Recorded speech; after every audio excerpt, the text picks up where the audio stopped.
do think that it's the best map for FaZe, or at least that FaZe might be the best clubhouse teams in the world. So we're going to head there. It's a process-based map, and if there's one team that plays solo with processes, that has to be FaZe Clan.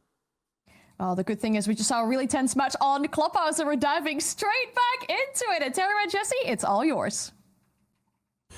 Thank you so very much, Anne, and thank you to the desk for that wonderful intro. Leo, in particular, always a pleasure to work with both of you, and, you know, it's nice to work with Europeans from time to time. See, it doesn't always have to be the North Americans that we spend so much time with, but now we're in Brazil. Yeah. What a multicultural broadcast.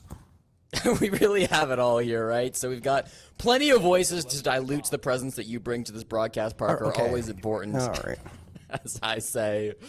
We got a little bit of a rematch coming through here, Parker. Back during kickoff, this was the third place decider game. Los lost that best of 3 to FaZe Clan and thus had to start in Phase 1 of the Salt Lake City Major. Now these two teams face off once again, where once more the loser of these two teams will have to play Phase 1 of the Esports World Cup, whereas the winner will move on to a top 3 position. So very similar stakes as to last time. The desk broke it down really beautifully. FaZe Clan will no doubt be the favorites here. The two-time world champions have not missed a top 3 in South America in many years. So tall task for Los, but they had a tall task yesterday and they came out on top.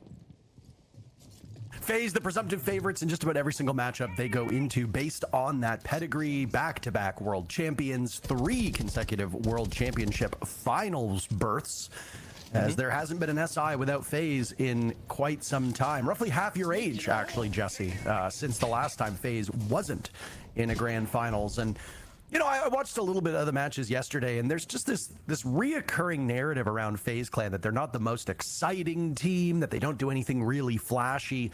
And I know for the viewers that might be a bit frustrating, but a team as steady as she goes like this FaZe Clan, well, they do have some flashy moments. It's very hard for the casual observer to pinpoint why they're so good, but FaZe Clan really have no weaknesses, and again, Ann and Leo laid it out on the desk as to why this team is so good. They're going to come to blows early, but Perez is Vidaking's number and reads him perfectly. That's not exactly the start that FaZe wanted. Certainly not. They're going for this roam game on the bottom floor bomb side of Clubhouse, Parker. We saw very similar strats being run in Furia versus Team Liquid Alienware in the previous matchup that did just take place here on the stream.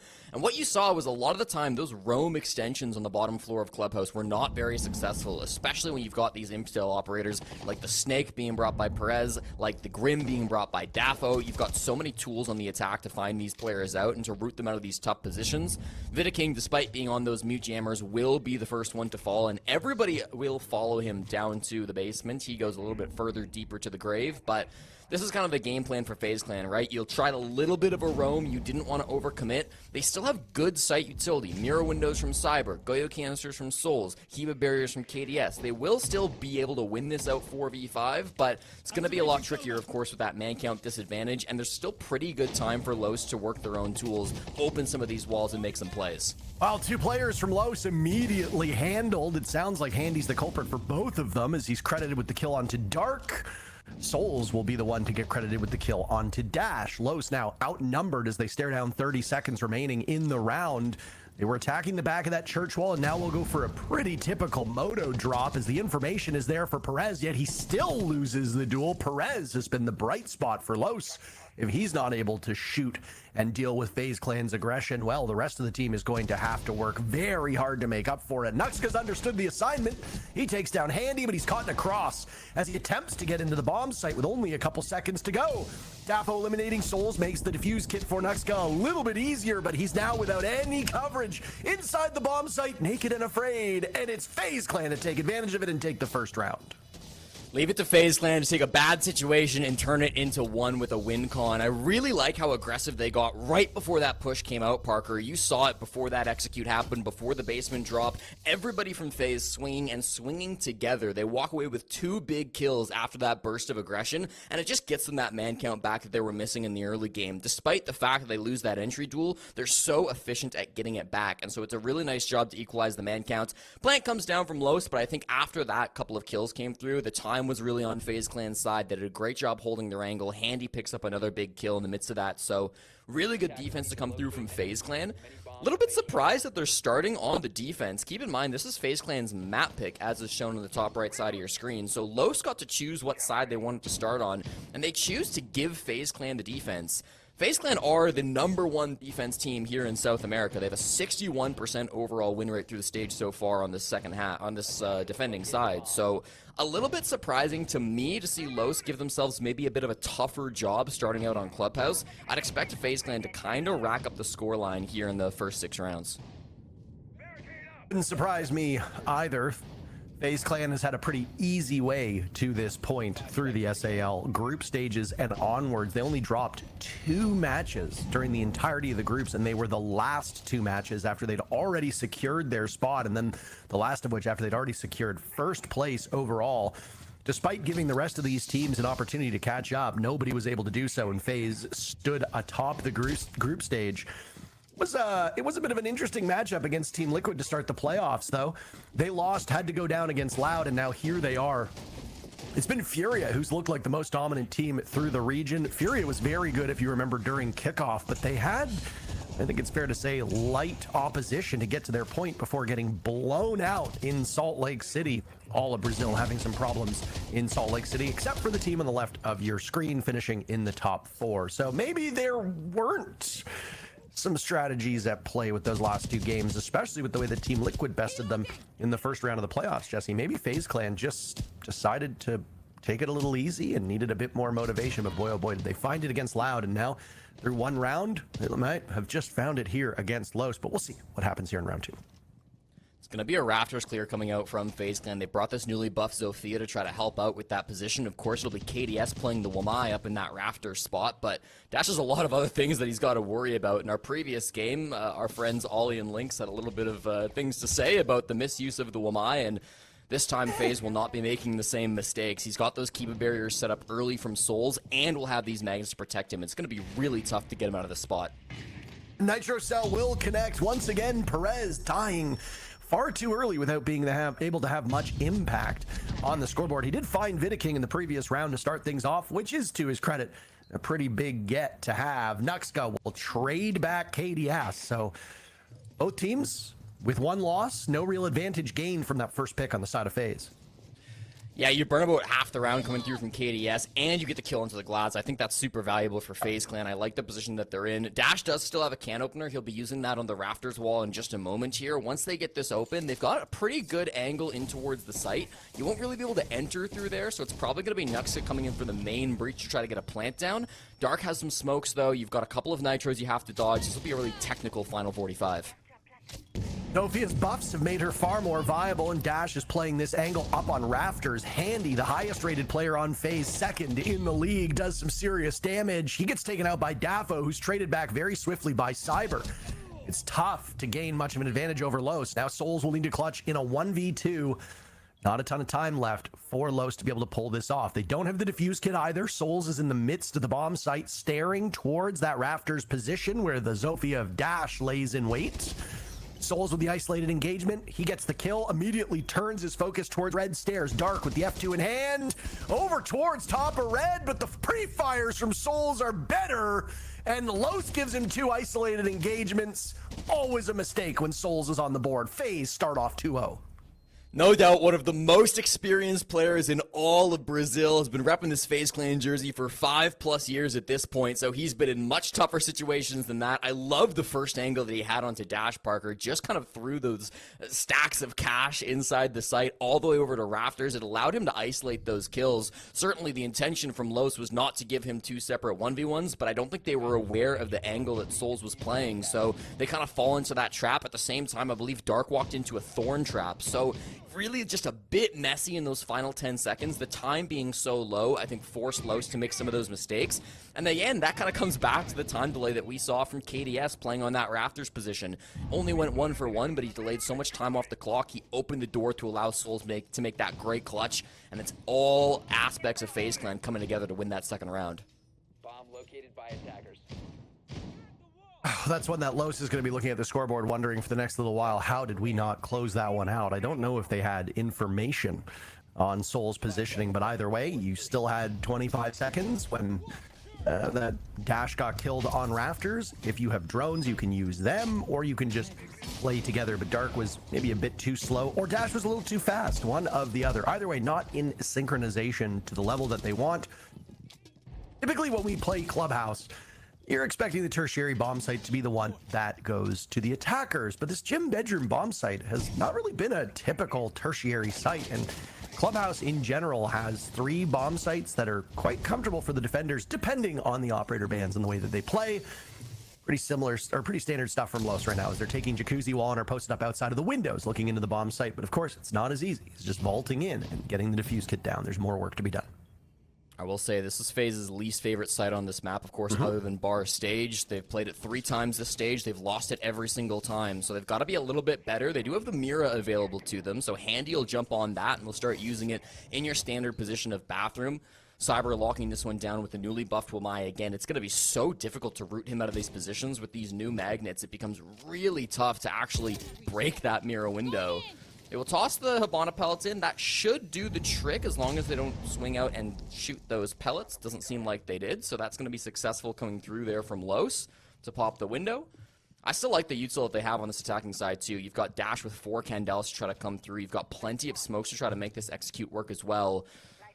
Handy at the top of these red stairs could be a menace right now. Dark's going to give his position away, but that F2 is just such a strong gun at the moment, especially up against a Vector, which if you don't get the drop on them, that gun's shooting pillows at them. Dark will survive for the time being after taking some damage from the bullets and from the barbed wire, and we'll find another from this position. FaZe being methodically picked apart by this Los execute. Perez will find kill number 2 of his.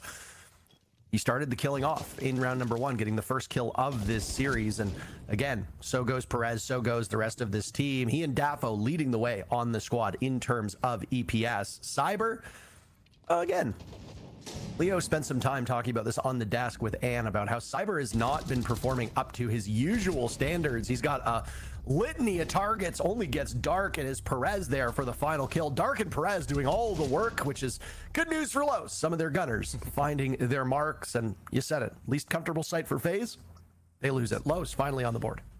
Yeah, that'll be their 4th straight loss, and it's been these opening duels that I think have been the weakest part of FaZe Clan's game plan. I'd like to see a snake ban here. I know they might just continue with their shields. They'll go with the Thermite instead. I mean, there's a lot of good options to ban out, of course, on Clubhouse. That Thermite was brought by Nuxka in the last round, but to me, it just feels like the Snake is enabling so many strong opening picks to come through for Los. You saw it from Perez back in round number 1. You saw it from Dark there in the most previous round that we just watched. It feels like that's kind of been the area where Los have found some success. If there are FaZe Clan roamers playing off of the site, the util clear and the coordination finding those picks has actually been quite good from Los.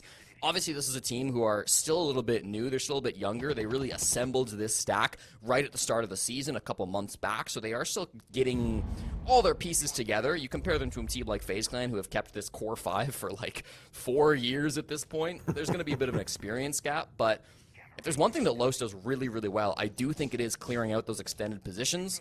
They'll continue to have the Snake available to them if they'd like. Of course, doesn't have to be brought out, but I'm just really interested to see how FaZe Clan are going to adapt to that in the second quarter.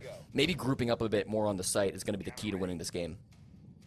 A while since you referred to them as quarters, Jesse. It's nice to have you back. It's not. I've done it every game, and I've been shocked that you haven't been bringing it up like you usually do, but I see you just don't listen to me, so that makes sense. Did you say? I was saying that you don't listen to me, Parker. That's Smart. okay. I'm not doing this. Sorry, I'm doing stuff right now, Jesse. I'm doing stuff. I can't pay attention to you and the other stuff. I'm playing Siege myself right now, actually, on the side. Just running. Perez back on the Snake, by the way. Back on the Snake, trying to go for this roam clear once again. We'll see if my analysis was correct and if they can find some more of these early picks on the roam. It is still Vidiking roaming up in bedroom. That's a rough one for Cyber. He gets caught with his pants down, and Dash will punish him for that. These F2s, man, they are just something else at the moment, and they have come back in style in a hurry. Thanks, Snake, for that one. Yeah, I don't know if Cyber, I don't know the exact angle on the cam, but clearly must not have seen the guy holding the hatch right above him. That's tough luck coming through from Cyber. Really well patience by Low, so they will get that opening pick once again. That's 3 in the first 4 rounds. The Nitro Cell in hand for Vidiking. He's had a slow start here. The Nitro goes out. It's shot away at by Perez. Perez starting to warm up again. Perez has been a terrific player, but he's been recently surpassed by Dafo. They entered the game with 108 kills for Dafo and 107 kills for Perez, towards the top of the leaderboards here in SAL. But it is worth noting Los has played fewer maps than a lot of these other teams that they are competing against. Most notably, teams like FaZe Clan, teams like Ninjas in Pajamas, so on and so forth. So, with Cyber gone, FaZe Clan will hold their breath for the next minute, and they've got them on the run. Handy in the ground, KDS bleeding out. This has gone from bad to worse in the blink of an eye, Jesse. These roam clears, Parker. They continue to be so strong. Double F2 strat being run. Vidiking a bad swing. Dash takes him down, so now it's all on Souls in the 1v5. He's got one clutch already in this game, Parker, but this one's a whole lot tougher. Souls will hold the cross. They know exactly where he is. A flawless round by Los. Dash with kill number 1 and kill number 5. A nice beginning and end here for Los as they made quick work of FaZe Clan on a bomb site that should have been relatively comfortable for FaZe, but the extended roam just does not work out. It didn't back in round number 1, but FaZe was quick to consolidate. We did not see that happen this time around.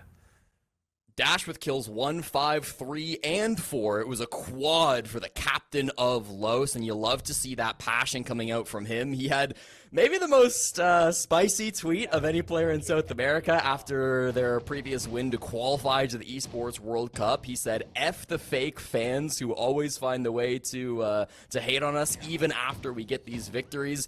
We've qualified to another one. They'll have to keep putting up with me." I love that spike coming out from a player who has seen the highest of highs. He's won a major with that old W7M core that he used to be a part of, now known as Fluxo W7M. He went over to North America to play with Wildcard for a season, now is back home in South America to lead this brand new Los roster and has finished top 4 in South America back-to-back stages. That is a highly impressive feat, and it's been really nice watching him grow as a player over these last couple of years. Absolutely.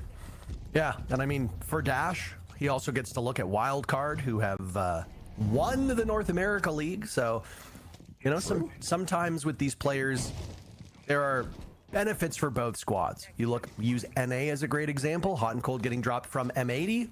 He got picked up by 100 Thieves. He's made 100 Thieves better. Savage, at least so far, seems to have made M80 better. And Adrian has made Wildcard better, just as Dash has made Los better. So everybody benefiting from these player swaps. It is really quite nice to see. 30 seconds in, and FaZe Clan getting well situated in their defenses. Cyber very forefront now of that CCTV wall as he walks his way back. The Selmas have done their job, and now FaZe Clan will contend with Los, and they have a two-way mirror where they can fire back at the attackers.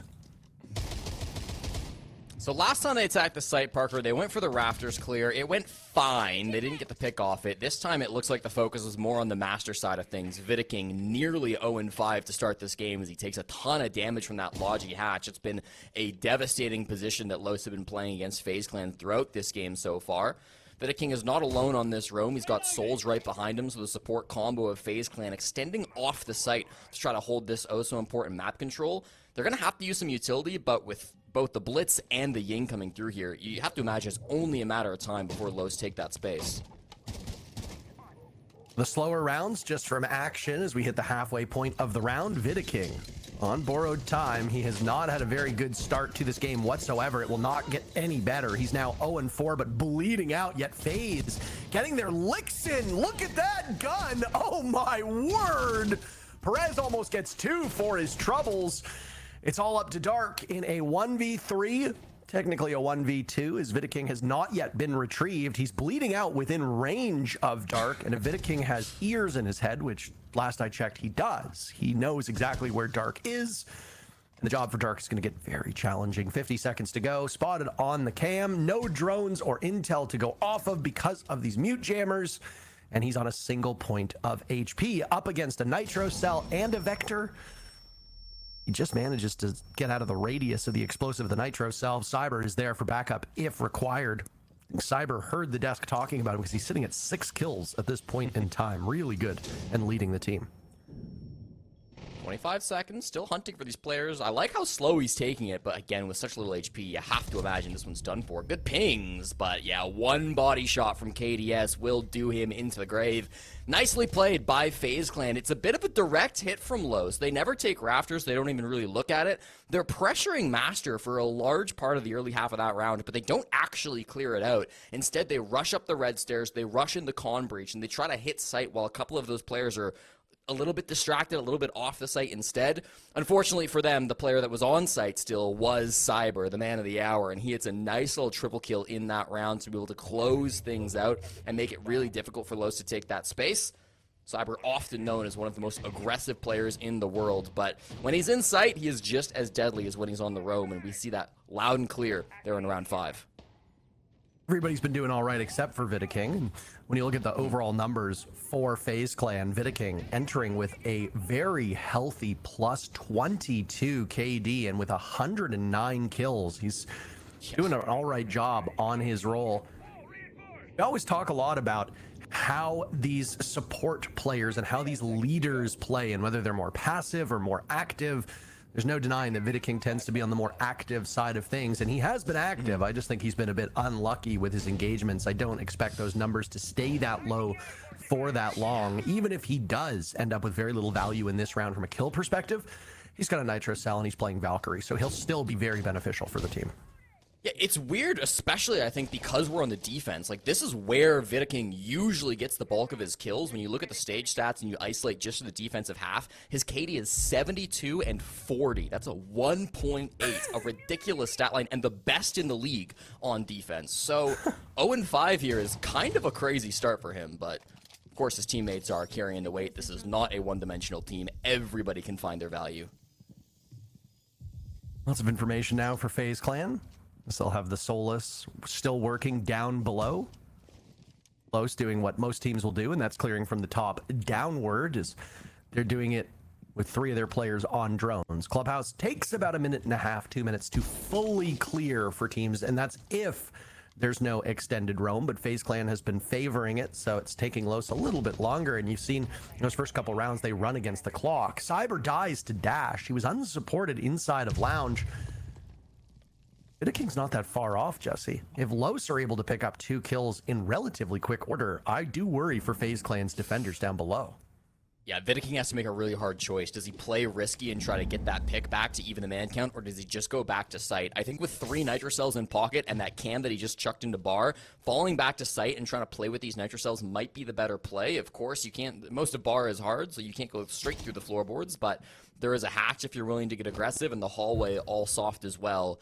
That will be the call. Vidaking falls on back despite losing some of that information. So if these Nitro Cells land and can equalize the man count, FaZe Clan's still very much in it, but I do like Los's position with 70 seconds still on the clock. And surely the firepower also benefits Los here, for just from the guns and just from the abilities that the players have. Yeah. They can easily flush out these defenders and then punish them quite reliably. Los has been doing an excellent job of that up to this point. Vidaking will break the goose egg as Nitro Cell takes down Dark inside of Kitchen, and they will hunt for these Valkyrie cameras, suspecting that there might be one in the hood of the Deep Fryer. They cannot find it, though. Nades from below will take care of the hard breach that Nuxka had used earlier on. So all of the doors that you'd hope to use to get to the bomb site have remained locked for the time being, and FaZe Clan, the only ones with the keys. Will that last one get it done? No. Still 4 in pocket for Nuxka, so there is an opportunity to open it up, but this is a ton of utility, and moreover, Jesse, it is wasting so much time.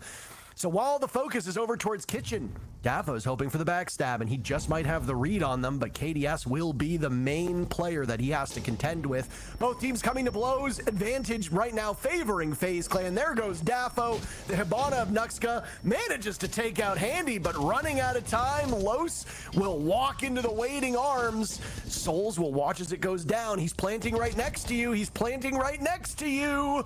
Souls now merging on over to the bomb site. Pistol in hand, him and Nuxka in a 1v1.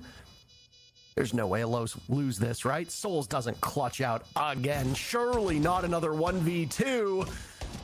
The dance to the death. Oh my goodness, Souls does it, celebrates, and FaZe Clan win a stunner of a round. Souls with those clutch genes today, Jesse.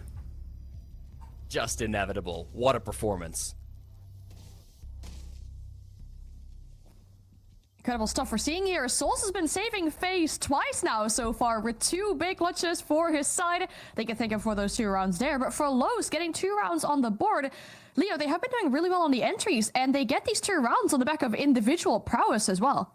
Yeah, realistically, I mean, if you look on paper at the entries, if you look at the 2 clutches that Souls wins, it should be 4-2 on their side. And I just want to praise their attacks overall. I felt like them winning key gunfights like this one on Rancers, for example, was so important.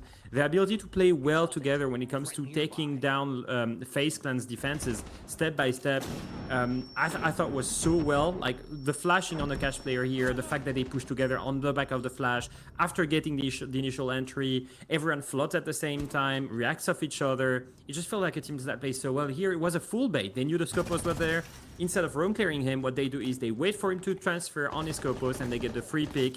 And then even then, roam clearing this middle ground, really well done. You have multiple players pushing at the same time, one from lounge, one dropping from construction hatch, and even then, they double up on the main stairs player, make sure that they get the initial man advantage. It's beautiful, it's well put together, and it's Lowe's playing really well. And I felt like they deserved a little bit more in general. And even if you look at, a few more examples, if it wasn't for the clutches on the side of Soulzone, really, we would be at a 4-2 split on the side of Lowe's. And here, this one round where obviously it comes down to a 1v1, which should have been, unironically, FaZe Clan should have won it. It was a 3v2. Handy overpicked on the main stairs player, died for no reason. KDS with the Mira lost another critical gunfight on the church. Next guy really pulled this one together. But overall, the main thing here is Loss is able to fight back, and that's beautiful to see. Yeah, I love the little final bullet in the chamber challenge as well that we got to see from Lowe's in a lower bracket semi-final, by the way. If you lose here, you're going to play-ins of EWC. And I don't feel like that's the kind of vibe that I'm getting from this. If you're playing it so loose, so like carefree in that final round there. But for the second half now, FaZe go on the attack. They seem to have a 61% win rate on the attack, on Clubhouse specifically. For Lowe's, their defense win rate on this is shocking. It's a 38.9%. That's not going to be enough to win the series here, Leo. No, you have to remember this is one of the worst map follows. It's a map that they've played a little bit. They got destroyed by an IP on it. They barely beat Loud just in one round, the 15th round, 8-7. And they also got destroyed by Furia on it. So they played it 3 times recently during the stage, and it didn't go so well for them. So it's still very clear. It is FaZe Clan's map. They're in the lead. They have everything it takes right now to close it off. Yeah, the thing is for Lowe's, they just could have gotten more rounds here on the attack in the first half, and that would have been their safety net as well, especially going into what seems to be a very difficult half for Lowe's. Dan is absolutely correct, Parker. Stealing my job a little bit with the stats, but Los, sub 40% defense win rate. Yeah, okay. Sub 40% clubhouse defense win rate. That's a sample size of 18 rounds as well. That's a really scary number to be going up against, especially with FaZe Clan already taking the lead in that first half with a 4-2 split coming through. I agree with everything that Leo was saying as well. Like, Los actually played a really good first half, maybe even a better first half if you take Souls out of the picture for FaZe Clan, but ultimately the scoreline that matters, the only stat that is relevant is the one at the top that says 4-2. So this will be their chance to prove the numbers wrong, to battle things back, and to get this map back under their control. Even if they don't, though, this is FaZe Clan's map pick. It's probably not a map Los were expecting to walk away with a victory on. Can help but feel a little bit bitter if you're a Los fan with how close these rounds have been. And again, just, pulling rounds out of your behind, the same place that these operators hide the reinforcements. All right, whatever. I thought it was a little bit of a funnier joke, but you've been too mean to me. I'm not giving you laughs. Maybe you should swap with Anne. Maybe she would understand the joke. Okay, Jesse? But either way, I mean, yeah, luck does play a role in these games. It's hard to quantify, so we don't talk about it too much. And again, every time there is a clutch, there is a bit of luck involved. There's a player overperforming, there's a team usually making mistakes, and there's a tiny bit of luck as to everything that occurred before that. There's no doubt that FaZe Clan has been the luckier team here, but FaZe Clan don't rely on luck. You don't win 2 hammers by being the luckier team. They suffer the first casualty in this second half, though. Handy goes down, and that's the snake off the board. A massive loss for intel and some firepower gone from the roster of FaZe. Yeah, I was talking about it in the first half. I thought Snake was maybe the most important operator that Los were using. Now they don't even have to go against it for this first round on the defense. That's really nice to see. And already these players are struggling to get a kill back. There are opportunities for them, and that's going to be one as Perez jumps out the window. Bit of a freebie given in a 5v4. You don't love to see that, but even still, Los have been in such a strong position so far that I would still like their spot to be in. Falling off the top floor a little bit here, Parker. They've still got just a little bit of aggression with Dash at the top of blue, but he will fall back as the Clash is covering him. So this is going to be space gained for FaZe Clan. Pretty low on the clock still, and they don't have crazy hard. I guess they have 6. They brought 6 sets of cans, so they should be fine on these hatches. Jesse, I don't know. I was looking down and was like, there's no Hibana. Of course it's bans. The Aces bans. Like, what do we have? But it's all cans all day, so shouldn't be too much of an issue. I'm just worried about the time as they execute in a 4v4.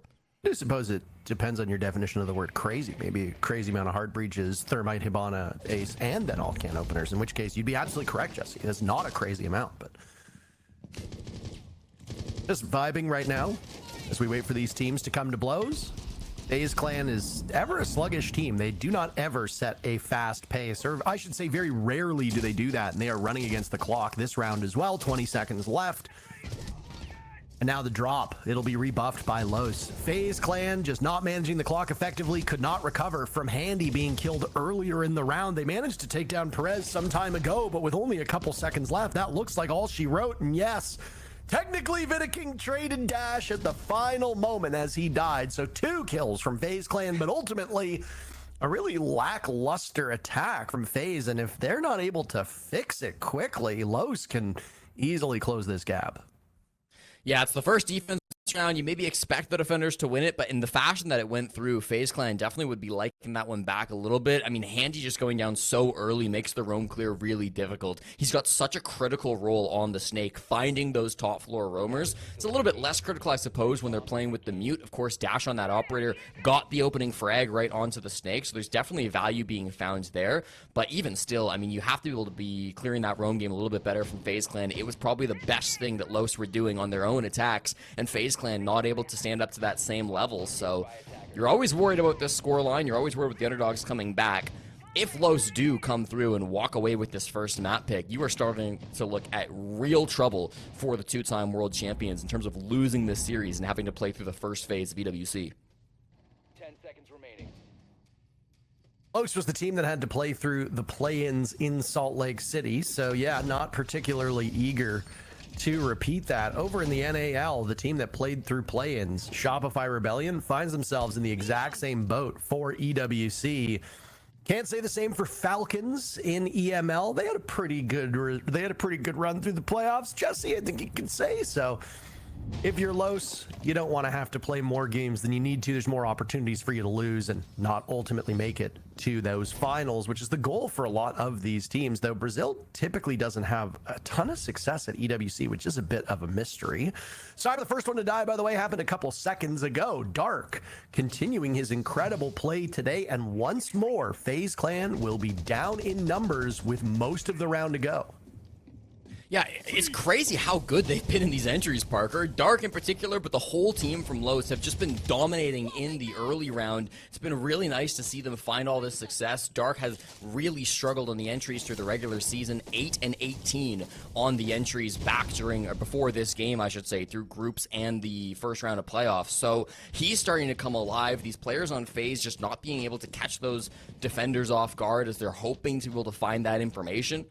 It's always going to be awkward, too, when you lose your Maverick. I mean, that's such a critical operator in terms of getting this wall open. The Zofia down below, and the fact that there's no Bandit being played should mean it's fine, but even still, you're always worried about the util going down, and FaZe Clan are constantly at a disadvantage in this game.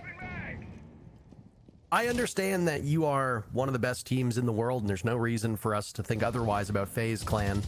A top 4 berth at Salt Lake City, a championship in Paris. They're still definitely up there, and of course they walked away with the group stage. They also walk away with a free pick onto Perez just a second ago as Handy is vaulted into blue. But I mean, FaZe Clan have shown that they can be beaten. They are in the lower bracket. They have not been an indomitable force so far through these playoffs. Team Liquid Alienware showed exactly how you handle this squad just a couple days ago, and it was Clubhouse that was won by Liquid quite dominantly too, a 7-4 scoreline. So FaZe Clan have their work cut out for them here, and Los is a team that you underrate at your peril. A good pick off from Dash as there goes Souls. The Blackbeard is off the board. Another huge target as FaZe are finally getting some momentum in this round. 2 kills back to back, and Dark is in the ground. Dash, who's having a great game and is leading the team, is still alive along with Nuxka.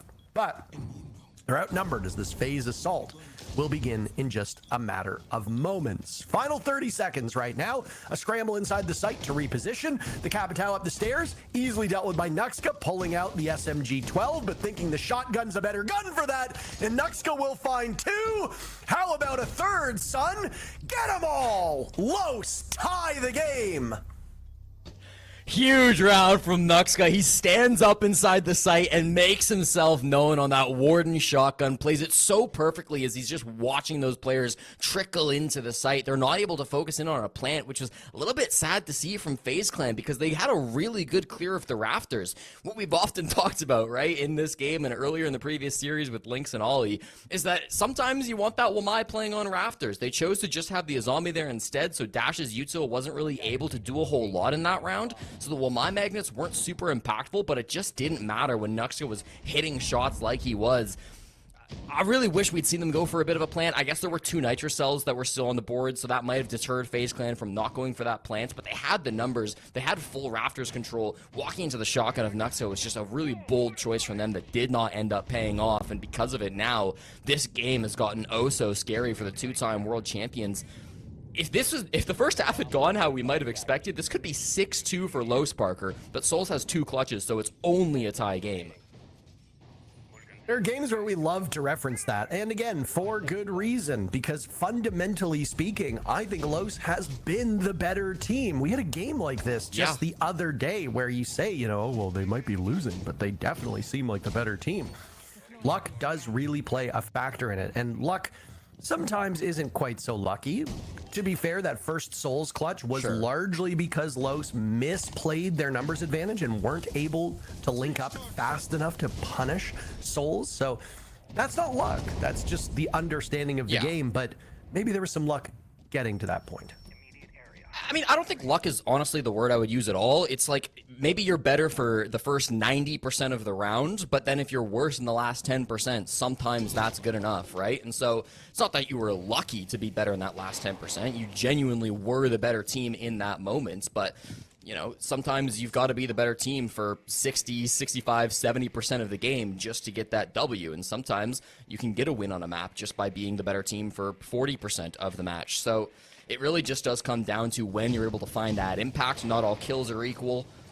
As we see this here in this game between FaZe Clan and Los, it's sometimes those last second frags that are coming through that are making all the difference for FaZe Clan to keep them alive. But it's their opportunity to change that narrative, right? It's their opportunity to put a dominant round here on the board. There's no early kills through the first 80 seconds of this round. That's really important for FaZe Clan. They've been struggling hard in these opening picks, so if they can slow things down, make it more of a 5v5 execute, that might play into their playstyle a bit better. I always chuckle when I see the blowtorch get used on those those barricades. Good 1-2 punch now by Handy as they almost take out Dark. They drop the nade in his lap, and the F2 does some damage, but ultimately not enough to punish the Warden. They've got him pinned down, or so they suspect. They'll have to go back to drones at some point, and they have time. There's over a minute to go, and there's still some drones in pocket for FaZe Clan. So information is definitely there, if need be. They've also got the Snake, who was the one who started this whole thing. He'll aggress up the stairs, takes care of Nuxka. Expecting another over towards Logi. Handy going on a tear with 3 kills. The third still awaiting him, finished off by that broken Goyo canister, and Dark inside of construction has no hope whatsoever. The King shuts you down, and FaZe Clan will regain the lead. Huge round from Handy. Parker, you mentioned it, the second highest rated player in the South American League coming into this game and the highest rated player in the lobby, finding huge value, a big triple kill, and getting value out of the Snake in particular. We keep talking about this operator, one of the most powerful attackers in all of Siege, and that felt like the first time that FaZe Clan really got value out of the F2 and out of the ability that Handy was bringing into that execute. They slowed things down a little bit. They didn't give up any early picks. There goes the Snake ban coming through from low, so clearly valuing that. And we're starting to see FaZe Clan maybe change their playstyle just a little bit to be able to slow this game down and have more of a cohesive push in towards the site. The big individual effort from Handy, of course, not going unnoticed in that round.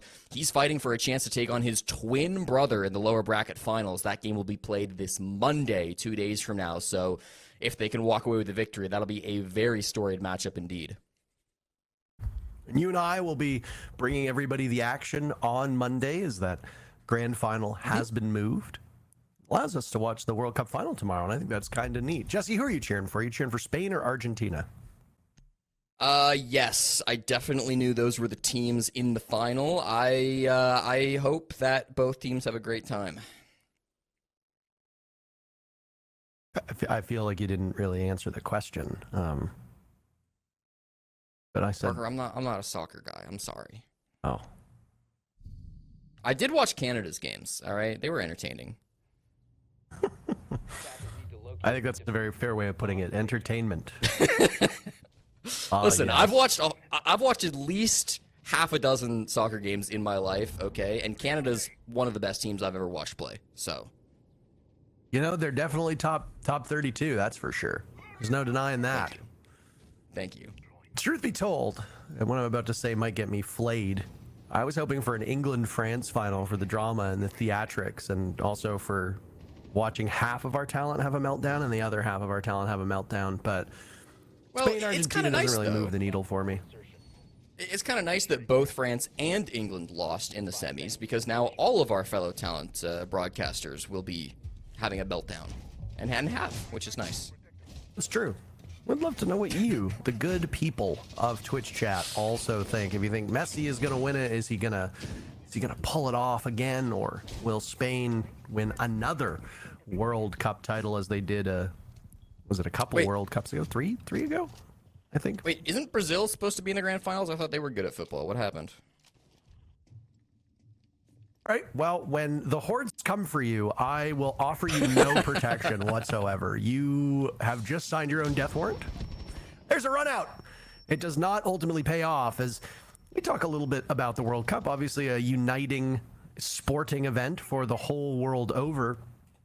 They call it the SI of sports. So Yeah, they've often told us I've heard of that haven't a they? few times. That run out from dark, Yeah. by the way, could have been really, really nice. It does not ultimately net a kill, but there's no follow-up from FaZe Clan to punish him in his position unless they're holding him in garage, which does not seem to be the case.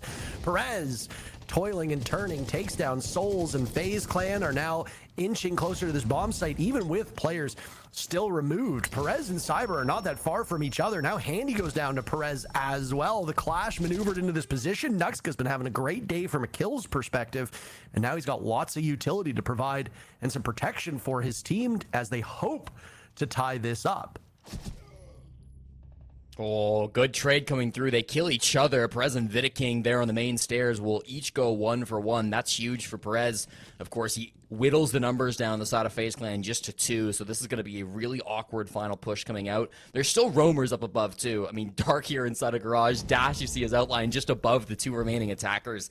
This is an almost unwinnable spot for FaZe Clan to be in. They still have good utility, like 5 Grimbees still in the pocket for KDS is nice, but you've got just so much to find, and time to do it, I guess, but when you go for this plant, there's going to be so much pressure flanking you from the back. They're in. Cyber taking no prisoners. He sees the clash. Los has had plenty of time to get back to the bomb site. They're consolidating now. KDS eliminates Dark. That's a nice shot through the soft wall over towards Blue, but KDS has all the work to be done now as Cyber is dying next to him. A nice read from KDS. You know what he's capable of? He entered today as FaZe Clan's lowest rated player. And I mean, hey, he's really quite terrific at what he does. Now he just needs to find Dash and Nuxka. Nuxka will continue to waste time on this clash. A really advantageous position to be in, and Dash can play off of that information so effectively, finding the last kill and tying the game. FaZe Clan have won some ridiculous rounds so far today, Parker. Rounds where they arguably had no business winning, but that one was just a little bit too tall of an order. Lowe's are able to close things down there on the defense, and of course, it all comes off the back of the huge triple kill from Perez up there on the roam. Killed Souls, Handy, and then trades 1-for-1 with Vidaking. Really impressive stuff on the roam game. Perez and Vidaking actually growing up in the same town, both being from the nation's capital of Brasilia, deep in the interior of Brazil. Not a very common place to see players from, so the fact that they're both from the same place and ended up trading exactly 1-for-1 there on the roam game is kind of poetic, if you ask me. I completely agree. We're going to need all 12 rounds of this first map. FaZe Clan are looking more like the FaZe Clan that were beaten by T-Law than the FaZe Clan that went almost undefeated during the group stage. Best of ones and best of threes are obviously different beasts entirely. It's safe to say that if the better team has a bad day, best of ones are not always the greatest show of skill, and that sometimes teams that win the best of one are not, statistically speaking, the better team. It's when you get to best of threes and eventually best of fives where the best of the best do tend to win. It's very rare that the worst team wins a best of three, and even rarer for a best of five. It's just a trade-off. Best of ones allow us more investment from the viewers because all the teams play, whereas best of threes here allows you to settle in if you're a fan of FaZe Clan or Los and enjoy a solid hour and a half, 2 hours, maybe even 3 hours. So Los being able to bring this fire and fury to FaZe Clan on FaZe's map does bode really well for when we go to Los's pick of Consulate next. See Stevie Cash once again, Parker, and once more, we're not really seeing the Wamai being brought for Rafters. It is unbanned, but not even brought this time by Los. FaZe Clan not necessarily interested in clearing out Rafters one way or another, though. They seem to have a lot of pressure here on the Master side, and one thing Los did on their attack is they kind of ignored Rafters and Master and just went for a bit of a quick rush push in through the con single wall to site. They could be going for that play, but they've got good information on these Master side roamers, and they're about to get this Jacuzzi wall open too, so things are about to be very difficult for Dark and Dash. Dark has been so good at these initial engagements. Same with Perez. Striking fear into the hearts of FaZe Clan. There's not a lot of players who are able to do that. Dark's aiming at that Jacuzzi wall, but this FaZe Clan swing here might be pixel perfect, and it is. Look at how many players are targeting Dark. He was not getting out of there alive. That's the FaZe Clan we are used to seeing. War fighting, Jesse. Daffo taking down KDS. We're halfway through this round, and they want to come to blows. Now it's Dash through the soft wall. Los on the board. Nuxka's Nitro Cell taking one down. Vidaking with the lone kill amidst the fury. Nuxka will find another, and Los with the numbers advantage. As Dash is still in this position, potentially playing on borrowed time. Shutting down the Blackbeard with the gas canister, but his advance continues. Cyber credited with that kill. 30 seconds have transpired. We still have a minute to go, and over half of the server has been sat down. Now it's all up to Nuxka. As the nade goes in, the Blackbeard takes measures into his own hands. Vidaking wins that. Jesse, how many times is FaZe Clan going to win a round from behind? This will be number 3 by my count, and Souls hasn't even been that big of a factor in the final moments because he's dead. Daffo now just prolonging the inevitable, it would seem. He's doing an awful lot of damage to Vidaking and has forced FaZe to scramble out. If Cyber and Vidaking cannot do this together, they're not going to be able to find him, but Cyber does it on his own. FaZe Clan moves to map point.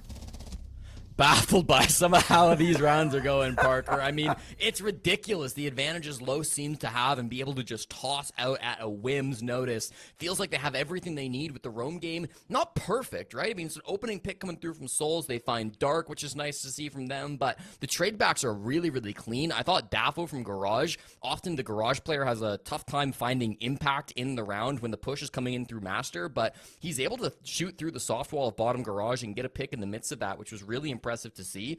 Then you follow that up with just some more kills happening around the site. We didn't get to catch a lot of it, but you saw a lot of those site players getting involved and getting active. Los are doing a good job of supporting their roamers and not just letting Dash and Dark kind of extend by themselves and go down one by one. I would have maybe liked to see Dash get a pick in the midst of that. He's on a mute jammer, playing the smoke, using those toxic babes, but he still gets cleared out with relative ease, no trade coming through. Dash, of course, having a great game so far, top fragging the lobby 11-7, but that was maybe one where he's hoping to get a little bit more, and because of it, it'll be FaZe Clan here on map point 6-5 coming in against the underdogs. Crazy, the players that are overperforming their numbers right now. Dark, 45th of 50 players. He is the lowest rated player not on INTZ or Imperial. Nuxka is right ahead of him in 44th, and Dash, the player we were just praising, is in 38th. All of them with very negative KDs, negative in the double digits right now. I'm not going to read off what their stat lines are, but they are all still chasing 100 kills, and they're getting there in a hurry with the way that they've played today. Dash, Dark, Nuxka, the top 3 frags heading into today, the lowest rated players on Los. So really, really strong days for them, and the way that they're matching up against FaZe Clan is oh so mighty good. If they can continue this hot streak, again, it strikes fear in FaZe's heart here on Clubhouse, but it sets them up so effectively for success on the side of Los on Consulate. The question now that needs to be answered, Jesse, overtime. Do we see it? Does Los manage to prolong this map, or does FaZe Clan decide, like they do oh so many times, this is done, we're ready to move on and win it? Well, I think the most important person to ask in the midst of this will be Handy, Parker. It was him who got that big triple kill on Snake that won this bomb site for FaZe Clan the last time they came up against it in round number 9. Now, the Snake has been banned. Los have taken that tool out of the box for FaZe, so Handy moves over to the Nomad. A lot of other players change their ops around as well, but it's not Handy who's the first one involved. It's Perez who takes down the captain of Vidaking through a outside angle onto the roof. That's a brutal death to be losing, as Vidaking has no hope of getting that kill back.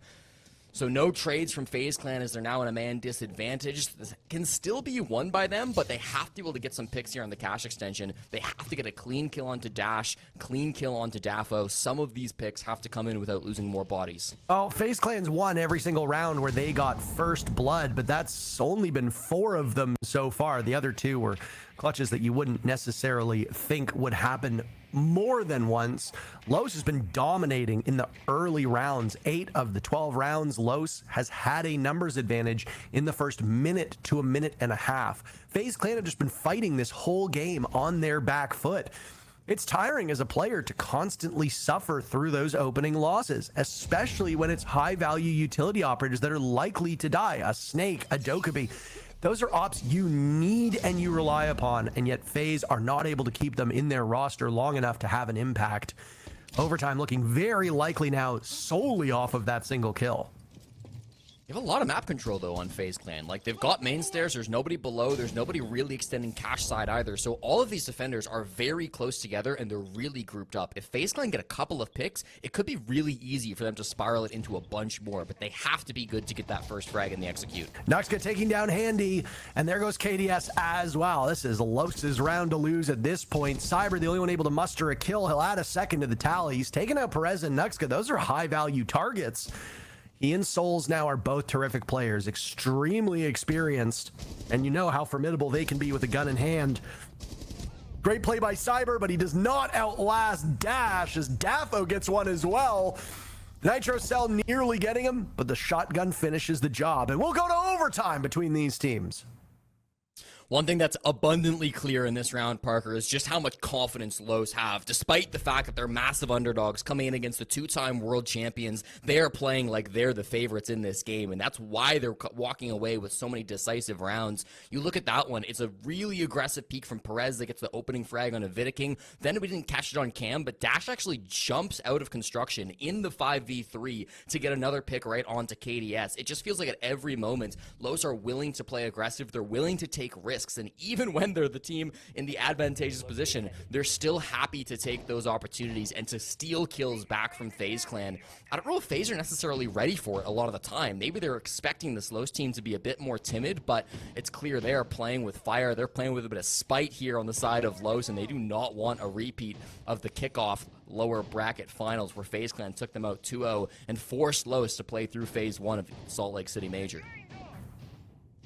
It was the beginning of the end for Brazil at that event as well, as Furia, Los, all the teams that made it not named FaZe Clan ultimately suffered some pretty humiliating losses at that event. It was a puzzling one for a region that usually has 2 to 3 teams in the playoffs, but just for FaZe to be the lone representative with Nip, Furia, and Los ultimately being nowhere near good enough. You know that the region is unhappy with that. Brazil is fiercely proud, whether it be football, as you talked about that earlier, or here in Siege. They love their dominance and they love to be able to talk their ish. So Brazil as a whole, as a region, needs to do some improvements. It'll be very interesting to see the way that EWC shapes up. EML had a bit of a rough start to their stage, but some of the teams look like they made dramatic improvements moving forward. NAL looks to be among the most consistent and competitive regions at the moment. Brazil's had some pretty serious issues, but you could never count them out. And then you've got the wild card factor of some of those APAC teams that can definitely play spoiler, plus teams from other regions that we haven't even talked about. Cyber will start off the killing here as FaZe Clan will be a dominant foe at EWC. They have to get through Los first because, again, you don't want to be one of those teams to have to go through play-ins. Here comes the Sens wall. Gets a little bit trapped by these magnets. The Aselmas are going out to try to open the walls, but those are getting caught by the Wamai discs. Finally, it seems like they might have gotten one through to be able to open up that Raptors position. Already losing a body early. Dafo dying on this breach. That means they can't do a whole lot more of hard destruction, and it's another one. Twice now, Cyber just peeks the main breach and kills a hard breacher. That's exactly what he wants to find. Still over 90 seconds in the round, and a 2-man lead for FaZe.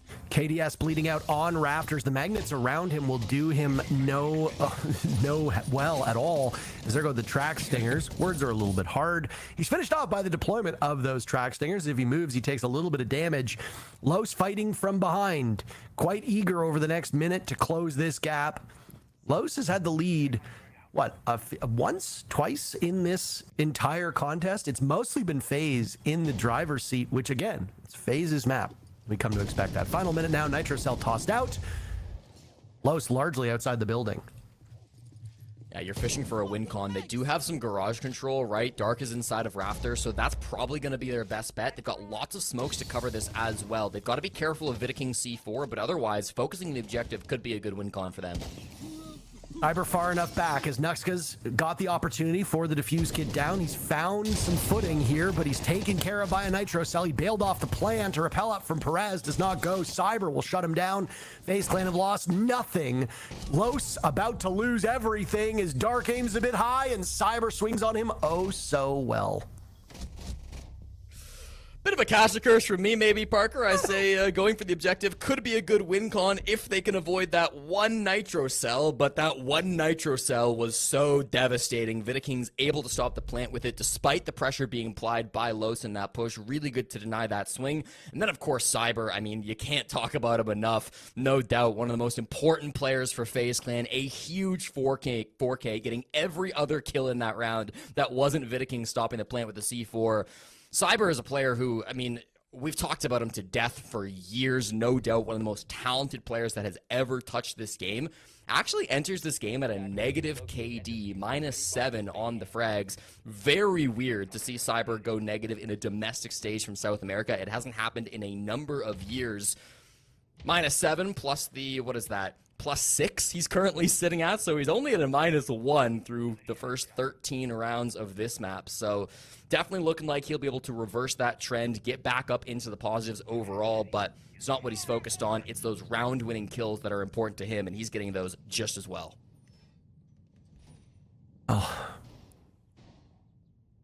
10 seconds remaining. Never would have thought when we saw these two teams on paper that this would be the situation that we're in. Los limped into the playoffs, the 6th and final team to make it in with 11 points to their name. FaZe Clan nearly doubling up on that with 21 points amassed during the regular stage. To their credit, it was a 7-5 victory for FaZe Clan the last time they did battle, so Los pushed them to the brink. It could just be that this team has FaZe's number. As we've seen in a bunch of different regions, sometimes you can be the better team on paper and have the better team overall, but there are just certain squads that beat you every single time. And whether it's a mental thing, whether it's a stylistic thing, you have to ask the teams themselves. I don't think any of us expected this to be as much of a struggle for FaZe Clan, and there still very much is a possibility Los takes this map. They will need to win 2 in a row, but they've done that a handful of times already in this contest. So if you're a FaZe Clan fan, and I know that there's many of you out there, I'm sure you're biting away at your fingernails and sometimes maybe even looking away from the TV screen for fear of what might be happening. Yeah, I mean, you combine this game so far from Los with the victory over NIP to get to this spot, and there's no doubt this team has really leveled up for playoffs. There's another opening pick. Cyber, the star of round 13, is the first one to die in the 14th round, falls on that entry to Perez, who has also been so incredible playing here for Los today. This roam game still persists. Vidiking's checking his corners because he's expecting some players up here. They are still lurking about. Perez goes for a swing now. Good punish from the captain. Ties us back up 4-4 as you trade that opening duel, and they're just over swinging. Parker, Dash goes down as well, and a man advantage has been bled out by Los with 1:20 to go. FaZe must feel very happy about this one, and it sets them up oh so nicely to put a bow on this final round and push us over to Consulate as map number 2. There will need to be some heroics here from Los if they want to persevere. One big thing that could really benefit Los is FaZe mismanaging the clock or dropping through these hatches with little information. If those things happen, Los can easily clean up a kill or two, and suddenly the advantage swings in your favor. Los have never been good at converting these disadvantaged positions, Parker. Only a 3% success rate in the clutch. They might not need the clutch, though. If they can equalize these numbers out, it's a good off angle from Dafo that finds the pick onto Handy. No Candelas for this final execute. And that's one of the things that I said. If you don't drone, if you just rush right on in and you don't understand where Los is playing, Los is still spread out. They have not consolidated in the site. And FaZe Clan, who are doing this completely blind with no info ops at this point in time, and no drones, it's a really rough place for them to be in. And suddenly Los have the advantage, and with Dafo quarterbacking blue, he's making this FaZe Clan squad pay. Vidiking getting Diffuse Kid down. Nuxka with 1. How about a dozen kills for Nuxka? Nitro Cell goes out, and he gets Vidiking. How does Los win that round? We are going to 15 on map 1.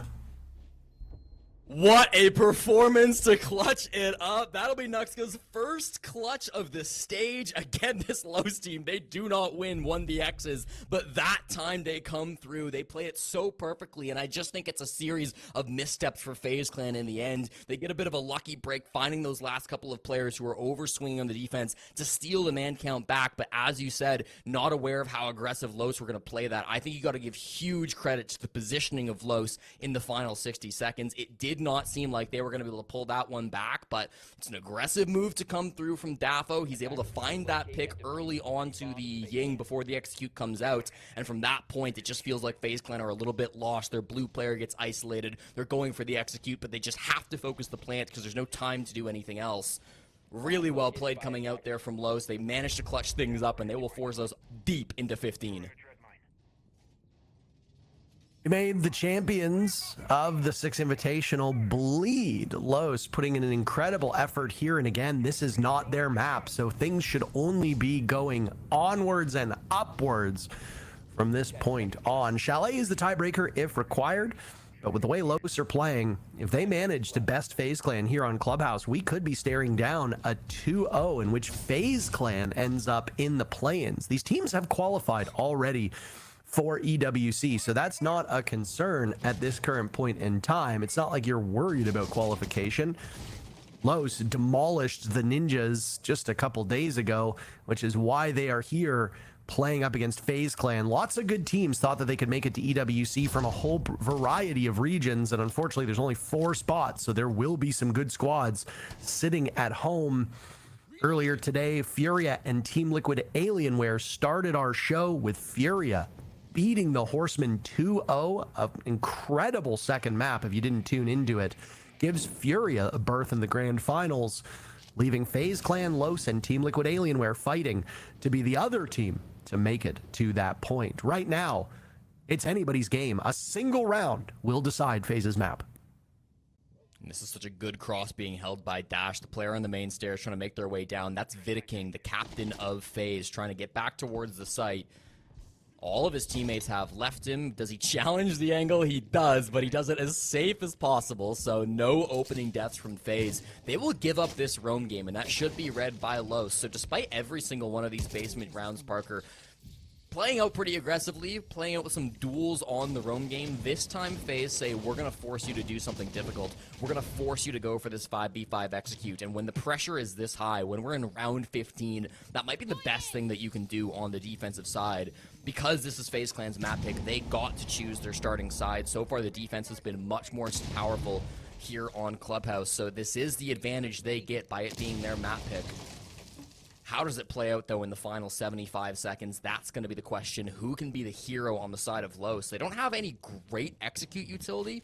Daffo and the Capitao may be the best that you've got in terms of chucking these firebolts down through the hatches and through the floorboards, but otherwise, it's going to be on the raw gun skill to be able to break through this defense, get past those Goyo canisters, get past those dread mines, and find your fights. Very curious what the focus is for the Ash as well. You're bringing breaches, both the breach rounds and the breach charges, and I mean, I'm looking at the lineup from FaZe Clan here, and maybe it's just a lack of ball knowledge, but outside of maybe Goyo canisters, maybe a dreadnought or two, or dread mine or two, or maybe even some bulletproof cameras, I struggle as to why an Ash is being brought, especially over, say, like a Zofia, or even some other form of destruction on the side of the attackers. I mean, my question will not be answered, Jesse, as Dark is the first one to die, and FaZe Clan very, very poised and focused right now as they find Dash as well. Perez, the only one on the board so far.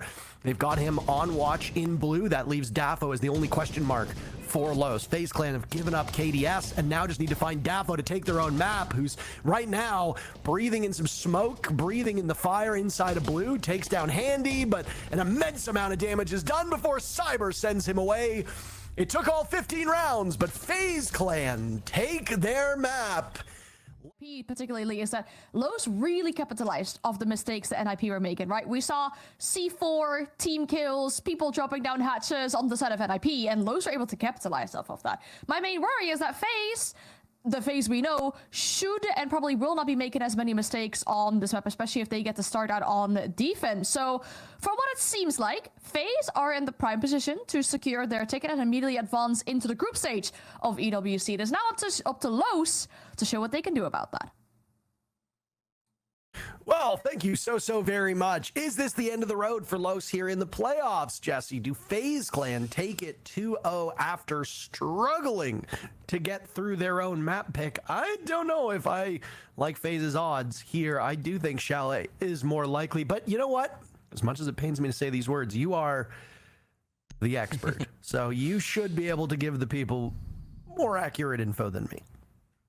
Listen, I'll tell you this, Parker. We're here on Consulate, and Consulate scares me. It's a terrifying map because we really don't see it very much in competitive Siege. The reason for that, it's been played once so far in South America. It's been played twice through all of Stage 1 in North America. By far the least played map, and the reason is that it's also the most lopsided map. It is very easy to defend. It is very hard to attack. It's very one-sided for the defenders. And that means if you pick this map in a best of 3, or if you pick it in a best of 1, if you get that final ban, your opponent gets their side start, and your opponent is almost for sure going to go off to a huge lead on the defense. Most teams don't want to walk into that. They don't want to have to play up against that huge disadvantage. Now, Los are the exception. They picked this map yesterday against NIP. They went down in the first half, and they came back and won it anyways. That will be the task again here versus FaZe Clan, but it's always scary when you're a younger team and you have to kind of play with momentum. You've not got that same experience to be able to lock things down. Los have done it before, and they've done it against good teams like NIP before, so I'm not going to say they can't do it, but that's always going to be the red flag when you pick Consulate in a best of 3, Parker. It's always going to be the thing in the back of my mind that says, was this a mistake by your team? How many rounds do you think we'll be able to answer that question, Jesse? 2 rounds, 3 rounds, 4 rounds?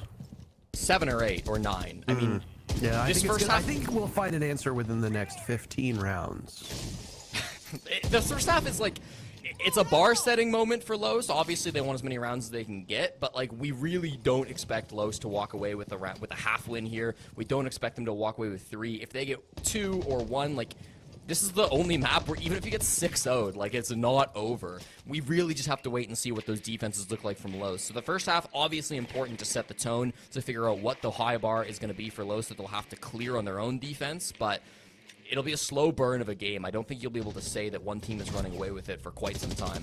ADS will start off the newly buffed Jaeger taking care of Perez. Perez was very good in the previous map and one of the highest rated players heading into this game, but the storyline for Los is they pushed FaZe to all 15 rounds of FaZe's map. We're the players that are often the unsung heroes of this team. You're looking at Dark, Dash, and Nuxka.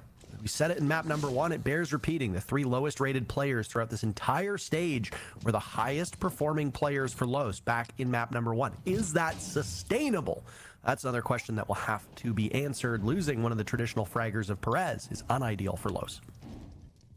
Goes down early in the midst of this. This is clearly an admin-focused take, so everybody going to be coming in here from one side of the map. They often do have a little bit of pressure elsewhere, but right now we're not seeing a whole lot of that coming out from Los. They lose another body as Cyber finds the head of Dark, meaning it's a 2-man lead now for FaZe Clan, and 2-man advantage Consulate top floor. They are just going to sit in their corners and force you to execute. This is what they did round 15 of Clubhouse. Cyber does get traded out. Dapple finds that pick, but with 45 seconds to go, they've got to find some way to break through to site. Cyber with the final kill of the very first map to send us to this point, and now all these players of Los spread out, unable to help one another.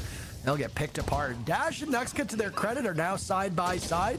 Through the gas they'll go, but a single nitro cell will be their undoing. Who'd have thought that actually being spread apart would have helped you in that instance? FaZe Clan takes round number 1. Yeah, nice to see that coming through again. Solid defense up at the top floor. Cyber was roaming kind of down on that mid floor actually for a good chunk of that round over on the service stairs. Ended up kind of coming back up to get those couple of kills before he did eventually get taken out. I guess it went 1 for 1 on that moment, but I think that was kind of the most important frag just to cement the lead that they had playing on those stairs over by Visa. Made it really tough to get past that first hallway, and that's always going to be the difficult spot for an attacking team pushing from the admin side. Only 1-0 down for Los. By no means is this going to be a panic moment for them. Again, yesterday they started on the attack, of course, on Consulate versus NIP. They got a 4-2 half, losing, of course, 4 rounds, winning 2, and they came back with a 5-1 defense half of their own. So, again, it's just going to be get as many attacking rounds as you can on the board for Los. Couldn't find the first one, but plenty more opportunities to get on the board here. Absolutely. Jesse, I don't think you and I have casted Consulate in 10 seconds. ages. Now that I Again, think about Park, it. I'll repeat my stats. It's been played once in SAL. That was yesterday, so we didn't cast it. And it's been played twice through the entire stage 1 of NAL. It's a little bit more common in Europe, but like of the regions you and I cast, this map just does not get played. No, but I'm even thinking back to like Salt Lake City. I'm trying, Yeah. I'm genuinely struggling to remember the last time that we casted this map. It's been a hot minute. yeah, it's been 85 years. But that's okay. I like Consulate. I honestly do. I know that might be a bit of an unpopular take among certain teams and among certain viewers, but I do quite enjoy the map. And frankly, I think variety is, I believe it's called the spice of life. And I like spices and I like life. So that means I have to like Consulate here. And of course, a map that was expanded upon a couple years ago has given us some great games on their initial run of Consulate and now here on the reworked Consulate as well. Trying to get into this mid-floor now, of course. Bomb site's down below, but FaZe Clan will be holding all 3 floors of the map, hoping to spread themselves up and make entry so difficult. Perez on the Snake, I think, is always going to be an important operator. You've got Dark on the Dokkaebi as well. Vidaking happy to just let his phone explode. Takes a little bit more damage than usual, but he gets headshot by Dark, so it's not the damage that will matter. It's the reswing that gets him punished. And Cyber goes down as well, so all of a sudden, a 2-man lead for Los. The roam clear has gone perfectly for them, and they're in a strong position to tie the game up early on Consulate.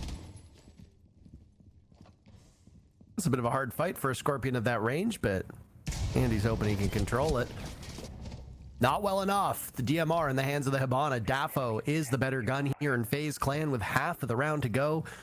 Have just 2.5 players. KDS and Souls now. Souls was terrific and will need to be almost perfect. He takes down Dark. He's last man standing for FaZe Clan. Here's another lined up. A great shot onto Perez. Oh my. Souls has had some pretty damn good clutch moments here, but you go up against this team with 3 still upright. Dafo on a tear, looking more like the Dafo during stage 1 versus the Dafo we saw in game 1. No. Souls was on borrowed time. Nuxka, the very final kill, and Los will tie things up. I like that from Los Parker. It's picking apart those isolated players. You know that it's going to be tough to just go in and hit the site with everybody grouped up. So you say, let's find our picks elsewhere. Let's go one for one. Let's find these isolated guys and take them off the bat. Really well executed by them. They've got really good information. The fact that they spotted Vidiking so early and were able to force him back with that logic bomb is just excellent use of the utility. KDS on the Scopos as well. We're seeing a lot of Scopos, weirdly enough, today here in SAL. We did have 2 clubhouses, so that explains a little bit of the Scopos presence, but even still on that bottom floor bomb site, it's not something you'd often see KDS play. Traditionally, KDS is a castle player on that bottom floor, but of course, it's been a while since we've seen FaZe Clan play this map. They played it once back in Salt Lake City against Wildcard, and that was a victory, although in overtime, so certainly things have changed a little bit on the FaZe Clan side. They've been working on this map in the back lines, and it might catch Los off guard, but despite that lack of information, they've done a good job of getting these rounds on the board, and we'll have a successful basement attack here in the second round. 10 seconds left. Almost perfectly synchronized shotgun blasts, by the way. Yeah. And a Finka on the board. Let's go. This is going to be an exciting one. Finka, Blitz, and Glaz. Okay, well. Hold on to your butts, FaZe Clan. Good news. They brought a Warden, though, so at least you can deal with the Zofia. You can deal with the smokes. As long as Soul stays alive, which has not really been a major problem for him through this series. It's kind of late setup from FaZe Clan. They could get caught off guard if this is an early rush. It's very rare to see Finka without it being a rush, so you'd expect it to come soon. So close to that silhouette that we see outside, but there is no shot to be had. Knows I that. just want to clear util first. A lot of time watching Handy here, dude. A whole lot of nothing. He's close on these angles, right? Like, he's hoping somebody swings in, but it's been very quiet from low 60 seconds. They've been burning util. They cleared some of those Goyo canisters already. But when this execute comes, it is going to explode into the building. It's a delayed rush to come out from low, so nobody actually entering, but they will all be entering at once when they do go for the execute. Cyber's fishing for something now on this skylight. Nitro Cell goes out. It's downed Nuxka and immediately picked right back up by that Adrenal Surge. The Glazadafo was there, but a second later, 2 kills for the taking on the side of FaZe. A fine dash. Vidiking tears through him. Nuxka revived from that Adrenal Surge, but still quite low on HP. A little bit more will come back, leaving one more gadget in pocket for the Finka. Los have taken up some map control, but they are struggling with the next steps here, Jesse. Either at windows or looking for jumps down Skylight, and they are not finding the success that they want. Nuxka punished by Cyber. What remained of him was now found. Los with 3 players upright, 1 Adrenal Surge, no smokes remaining. Most utility from Los has been used at this point, and yet there's barely a single point of damage that's been done to FaZe Clan. That's exactly the problem. You've got real no plan B when you commit to this rush strategy, so the fact that you lose 2 players immediately, really well played by Cyber, has been very awkward now to be able to close this one out. They will try to lurk themselves down the spiral stairs, but they have no information, Parker, so these will have to be blind swings that go their way. Cyber's just so patient. He's just this phantom that will haunt Los as he lays in wait. This is the FaZe Clan we are used to. I can understand why people say, oh, it's boring. They're just sitting and waiting ever so patiently, and they are so dominant. Perez with 1 kill, but the remaining players of FaZe get 1 apiece. And the world champs take round number 3.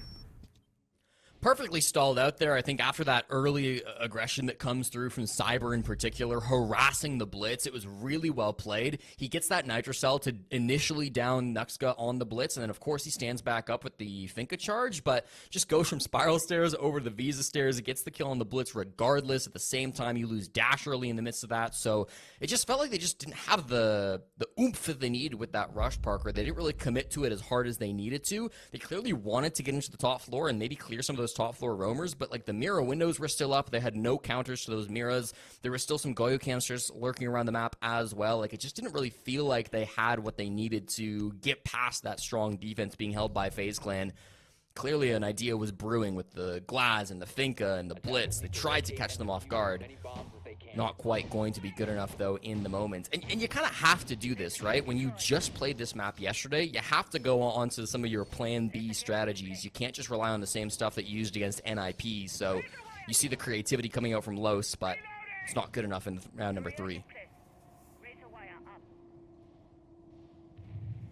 Thing that's been interesting to watch again are which of these players are under and over performing. Back in map number 1, Cyber finished with 17 kills and 9 deaths, tied for the fewest deaths of anybody, along with Nuxka. And yet going 17 and 9, he was 1 and 4 on entry. So almost half of his deaths coming on entry with only a single entry kill. Those are bad early numbers. So if Cyber survives the first minute or so of a round, he can have huge impact. The lowest rated player on FaZe Clan heading into today was KDS, and that remains as he was the lowest rated player in the entire lobby. Dark had a very good game before he fell off towards the tail end, and again, we expect Nuxka, Dark to be towards the bottom for this team, and things are not getting any better. Dark definitely overperformed the first couple rounds of Clubhouse. He's 1 and 4 and is the first casualty now in round number 4. Cyber is so annoying, man. I remember a concept that we did cast a few months back, Parker. Do you know what I'm talking about here? Where Cyber, he just loves to spawn peek on this map. They could be down 5-1, and Cyber will still stick his head out a window. He could have gotten punished 4 rounds in a row, and he still is willing to go for these peeks. He loves getting aggressive on this map, and so not a surprise to see him active early here in the round for FaZe Clan. Gets him that first frag onto Dark. I think a pick through the drone hole onto Dash as well. They will be able to safely get him up, but this is huge time waste. It's HP drain onto Dash as well. Just makes things really difficult to attack on a bomb site that is already so heavily favored for the defenders. Jesse, would you say that this is enough hard breach here? You were a bit critical of the hard breach that they brought back in map number 1. How about here? Is this enough for you? I mean, for what the bomb site strengths are, it's not usually the hard breach that's a big issue for you. 4 cans should be fine as long as you get that balcony breach open. There's nothing else you desperately need. Of course, the breach into break room is helpful to clear out the roam game over towards the admin side, but that's no longer really going to be a problem as everybody's FaZe Clan has fallen off. So I think it's fine, the util that they've brought. I imagine Nuxka's 1 hard breach. Do you see where it went? Did it go on the balcony here? It was the balcony. Was it? Okay. So as long as they have that angle open, I don't think there's anything to worry about. Good. Thanks for weighing in.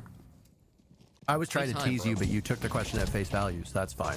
Handy will eliminate Daffo as they didn't clear out that bottom floor, and Handy's able to rotate towards the main floor because of it. Using the shadows, he knows that there's one up on Skylight as well. That's why you keep your shadows on ultra quality, or whatever the official name is for it now.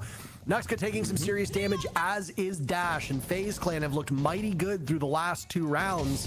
They are poised to extend their lead here as Cyber gets in on the fun. KDS with 1 as well, and Cyber slams the door on a Los comeback. My goodness, FaZe Clan up 3-1 over Los. It's a triple kill for Jamie Ramos. Cyber continues to be the most impactful player on FaZe Clan here on Consulate. He was so good in the last map, really strong here on this one as well, forcing attack timeout early to come through from Los. Cyber, the oldest player in the South America League, turning 28 in just a couple of months. It's insane that he's still able to hang with these young gunners, hitting such crazy shots. Most people by that age are forced onto IGL hard breach Parker, but not Cyber. He's willing to continue to play aggressive entry roles, and he does it so well. I'm a little surprised to see the attack timeout coming out from Los, just because a 3-1 deficit attacking on Consulate is not that bad of a position, but if you can make a change here and get their next couple of attacks, this could absolutely be worth it to come through from the coach of Hugzord. People forget that Hugzord is on that team, right? I think a lot of people still associate him with that Team Liquid Alienware roster, and, you know, rightly or wrongly, Team Liquid underwent quite a bit of changes when they were still referred to that before picking up the Alienware moniker just a number of months ago, and then obviously picking up one of the most successful teams in the history of this esport, minus Herds. They kept Maya on the roster after Nesk retired, and frankly, I'm still not over Nesk's retirement, if I'm being honest with you. But Hugzord came under fire and got a lot of criticism for that Team Liquid squad way back in the day, but I mean, as you can see from Nesk's success with different rosters, from Paulu's success on the team, and now how he's doing on Fluxo W7M and Hugzord here on Los, I don't think you can just pinpoint it as all being one person's problems. I think there were greater and deeper issues with Team Liquid at the time that now that Hugzord's on this Los team, he's made Los better. And just because he had a bad run of it on Liquid, maybe he wasn't the coach for what the players needed and what the players wanted, but with Los, he's definitely made his mark, and they qualified for the Salt Lake City Major, and now they qualified for EWC, so he's certainly doing something right. Spent last season on Elevate as well, down in APAC, of course. Managed to get second place overall in the APAC finals. Brought the team to the 6th Invitational. Didn't have the best of runs, but playing outside of one of the primary regions, that's always going to be a difficult task. That all Brazilian roster that was playing down there certainly had their moments, so I think Hugzord's still finding some success, even if he is no longer on the top team that he sometimes was. But hey, with the way Los have been playing throughout the last couple of months, maybe he is still on a top team. We don't traditionally associate Los as one of the big squads in Brazil, but they have been proving us wrong, constantly getting top 4 in this region. We might have another rush coming into the basement, Parker. That's exactly it, but Nuxka gets dealt with by a Nitro Cell. Perez is gone as well. They called their timeout. They wanted a rush strat. They found it. FaZe read into it and rebuffed them ever so successfully. The Malusia KDS swings on to Dash. That's a tough fight to take, but FaZe will survive and now double up in numbers over the remaining Los players with 2 minutes still to go. Dark and Dafo will have to figure this one out, or FaZe Clan's lead will grow even greater. Soul's no doubt one of the best anchors in the entire world. He locks down that site with a Nitro Cell, shuts down the blitz push from Nuxka, and now has put his team into a winning position, 2v4.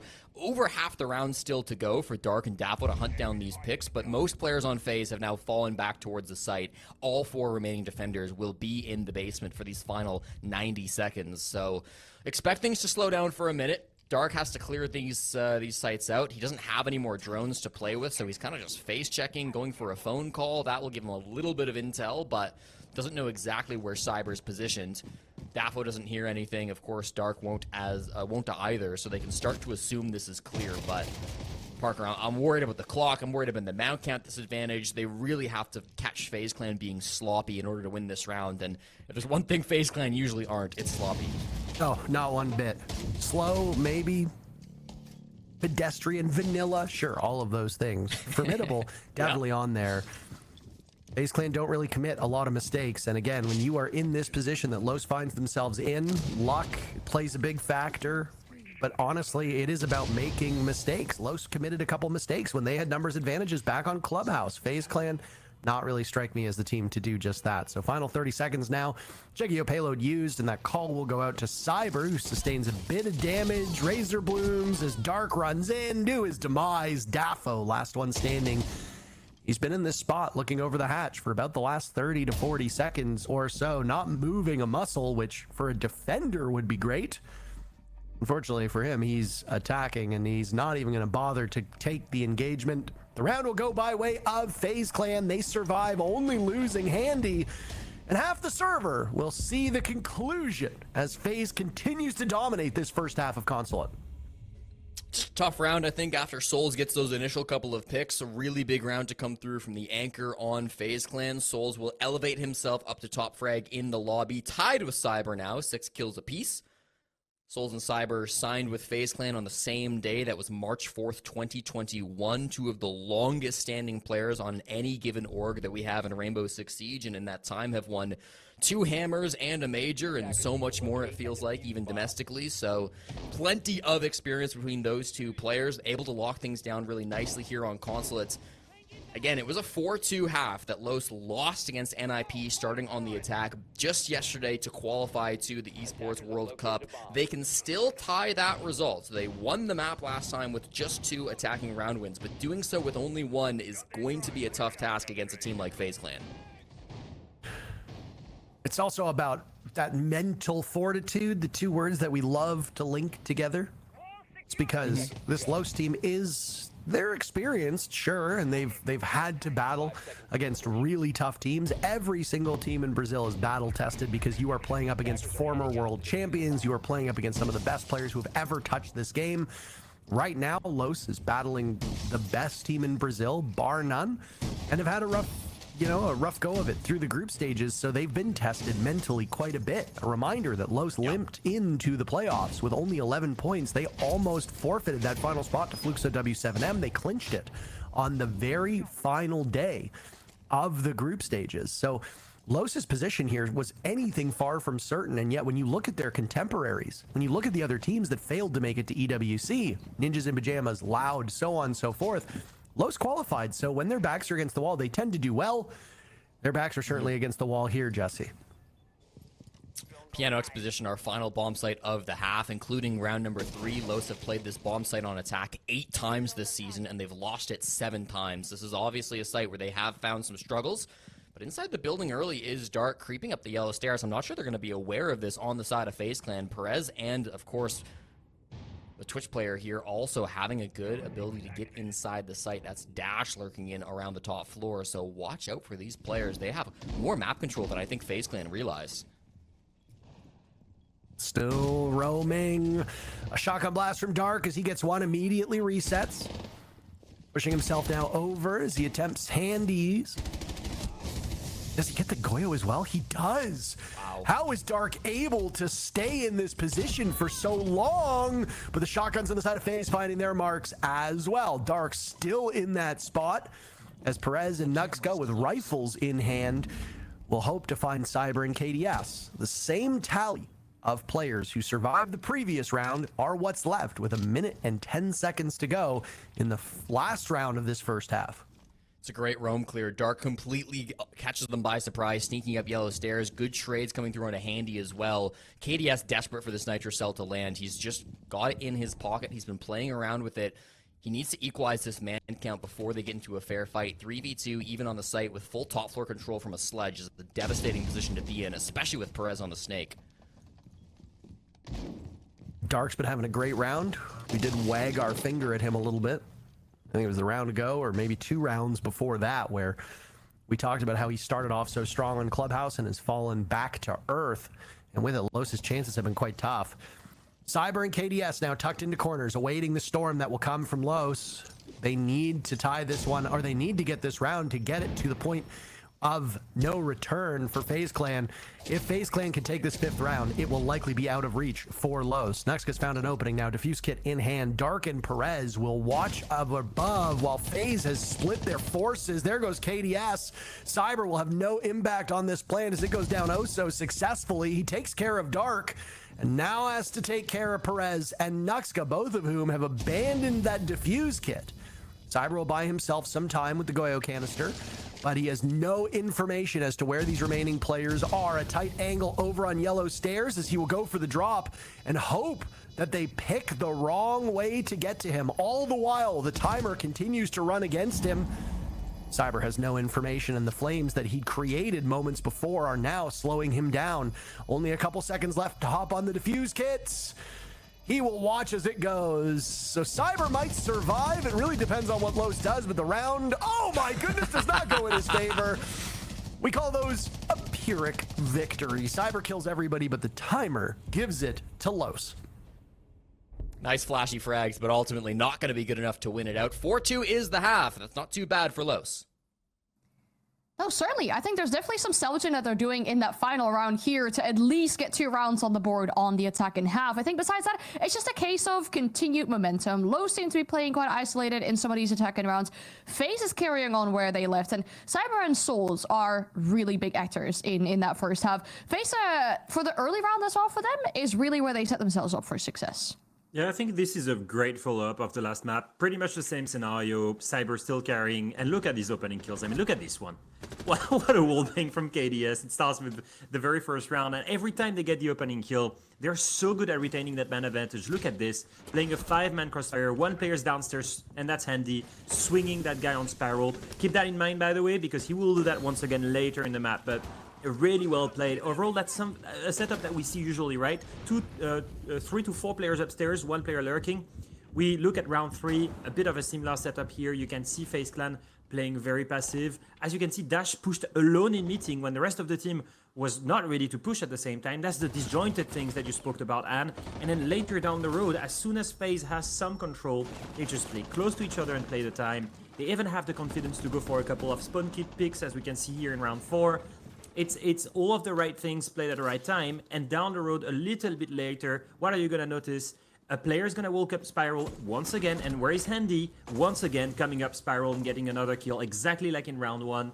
Similar setup, 4 players staying up top, holding the side with the crossfire, and then the rest of the team playing really passive, and then Handy obviously swinging for as a lurk, trying to retake either Visa, either Spiral. Whenever you give the man advantage to FaZe, realistically, they're going to play it perfect. Very slow, steady, play to the strength of the map, play towards the bomb side. Really good follows though. I felt like that last round, they cleared the top floor really well. They got exactly what they wanted with the default plant setup. Top floor control, plant setup, perfectly well for these guys. So I'm not too worried. It started there exactly on Clubhouse, and in the end it went to overtime. So nothing is done for FaZe right now, especially Anne, because we've seen FaZe struggle in attack throughout playoff, against Liquid, yesterday, on Clubhouse just before. So it's not done yet. And to add to that, Los on this map, they have an 82% defensive win rate. So that is looking pretty strong for them. The IQ ban, that's a really, is that like the first ever IQ ban we've seen? We don't see that too often. Yeah, it's going to be interesting maybe to see maybe Solis, Valkyrie being played here as it's opened, to try to have more of Intel game on the side of Lowe's. It's a weird one, but why not? Maybe also the Pulse, who's been played quite a lot on Controllet as well. Yeah, well, I think Lowe's must have a reason for it. I'm very curious to go and find out what that reason is, because they need to put in all the effort now to tie themselves back up in the series.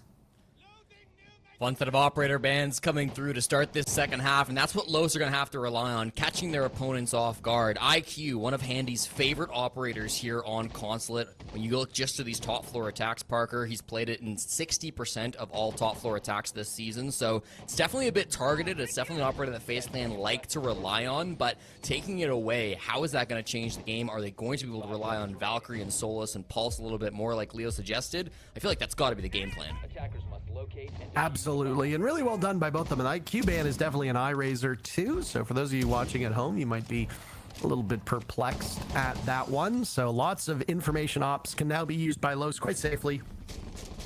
I just don't know with an operator like IQ when there's other tools at your disposal. I suppose one thing that IQ does very, very well on this map, particularly when they're attacking the top floor, is sit on the roof and scout all that information. Consulate is one of those maps where you can actually gain a ton of value without ever getting into the building. You can't say that for other maps like Fortress, maps like Lair, etc.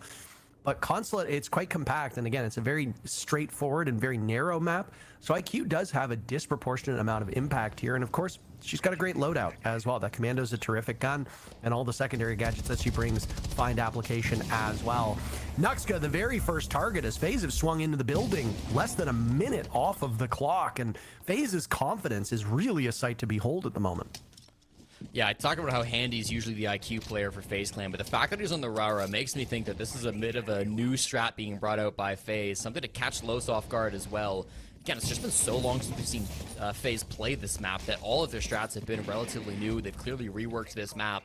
I'm curious to see where Handy wants to go with these. If they can block off some lines of sight, make things closed and easy as they go for the execute, that could make a big difference in stopping these defenders from finding impact. Enters down on the bottom floor and just starts closing off some flank routes at the moment. So just going to stall things out for now. Past the halfway point here in the round. Everybody's still alive, but this hallway is always the most difficult part of attacking through admin, Parker. There's usually a player down by vending. It doesn't look like anybody's there right now, but you've got mirror windows to deal with and so much more utility that you've got to get past if you're FaZe Clan. Dash is gone. He had a great game previously on Clubhouse. It definitely seems like these support players on Los have come back down to earth. Nuxka as well, only 1 and 5, but Dark is suddenly finding his marks as well. Handy gets one, nearly a second from his position. He'll have to get them all, and Perez will say no thank you. FaZe Clan, we're up 4-1. It's 4-3. Los is closing that gap in a hurry.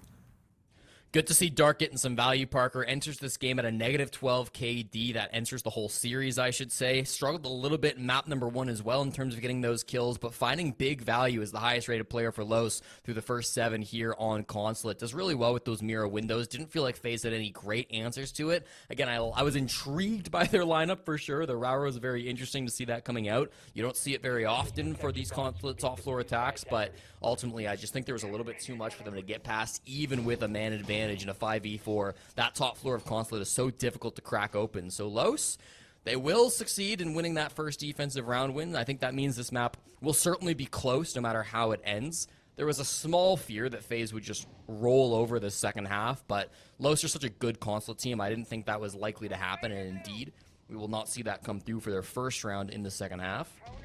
Notable as well, Los 4-0 undefeated on Consulate this season, beating Black Dragons and Fluxo during kickoff, beating Weibo in Salt Lake City, and of course, beating NIP yesterday, as we've talked about so much. Not that I'm gonna besmirch the good names of those teams, but certainly none of them really quite the same caliber as FaZe Clan.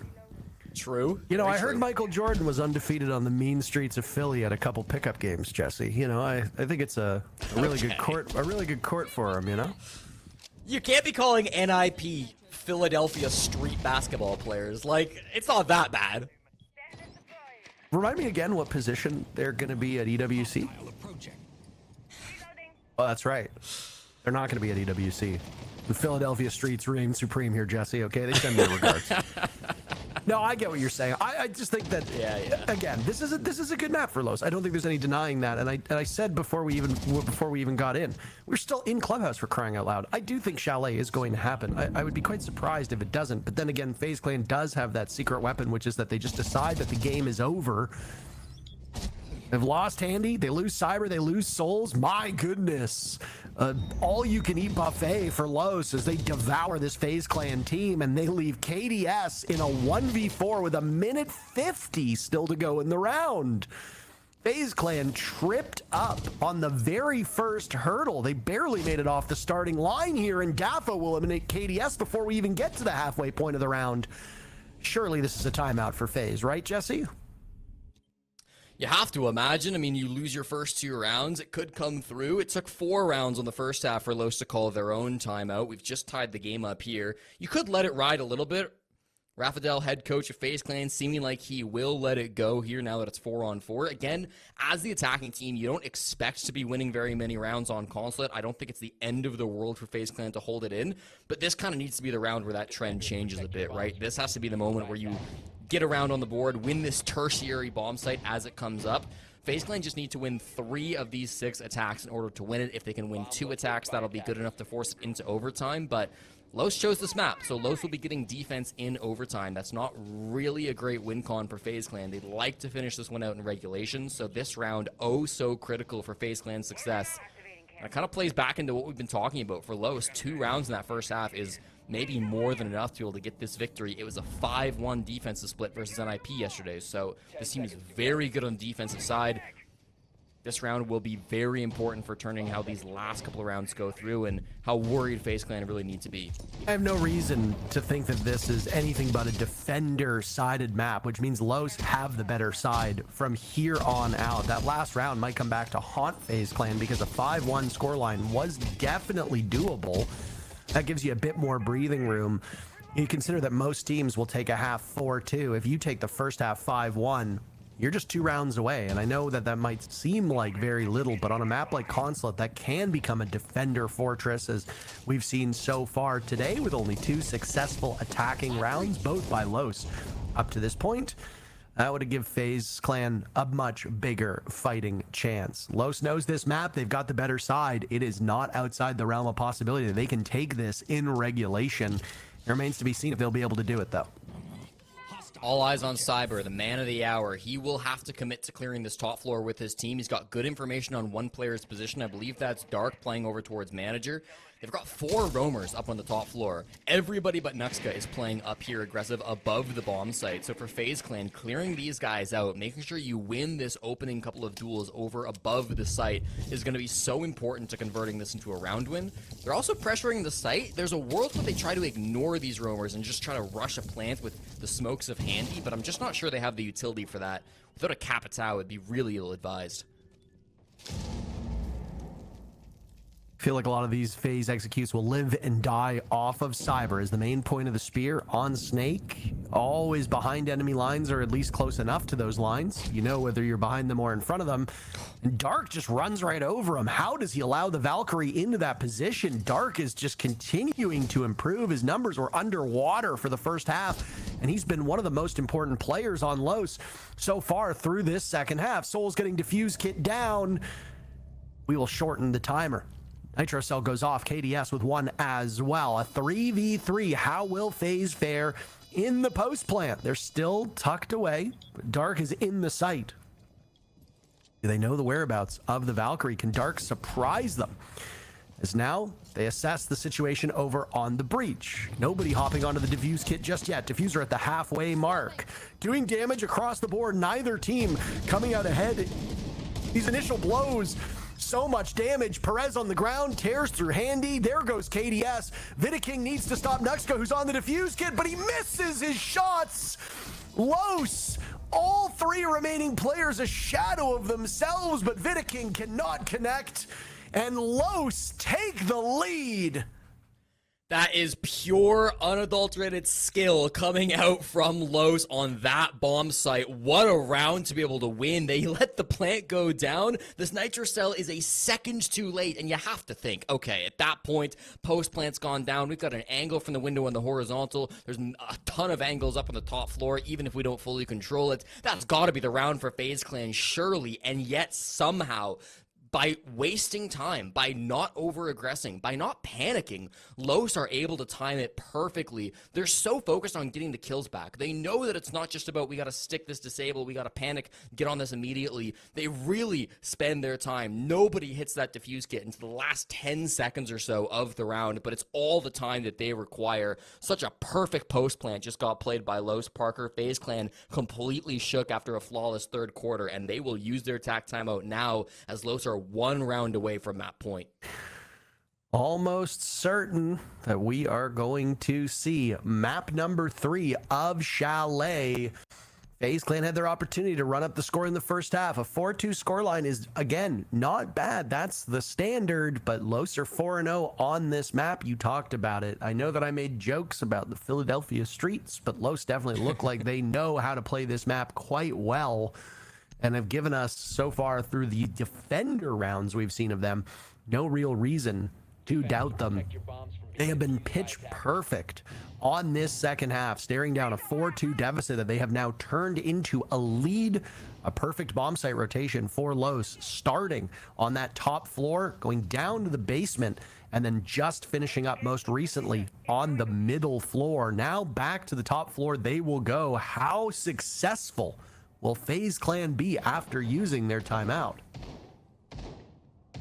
Just rolling up this stat, Parker, and here indeed it is. So since the season began, again, Los 4-0 on this map. Specifically when it looks to defending this top floor, they are 10-0 on the defense. Again, you can talk about the quality of opponent they've played against, but at least one of those rounds, the one they just played 3 rounds ago, was against this FaZe Clan team. This is by far the best bomb site that Los have in their arsenal, and it's the one they will use to try to push themselves onto map point. It's crazy how dominant this map has been for Los. Despite the scoreline, it's been really, really powerful to see them go off to such a lead here in the second half.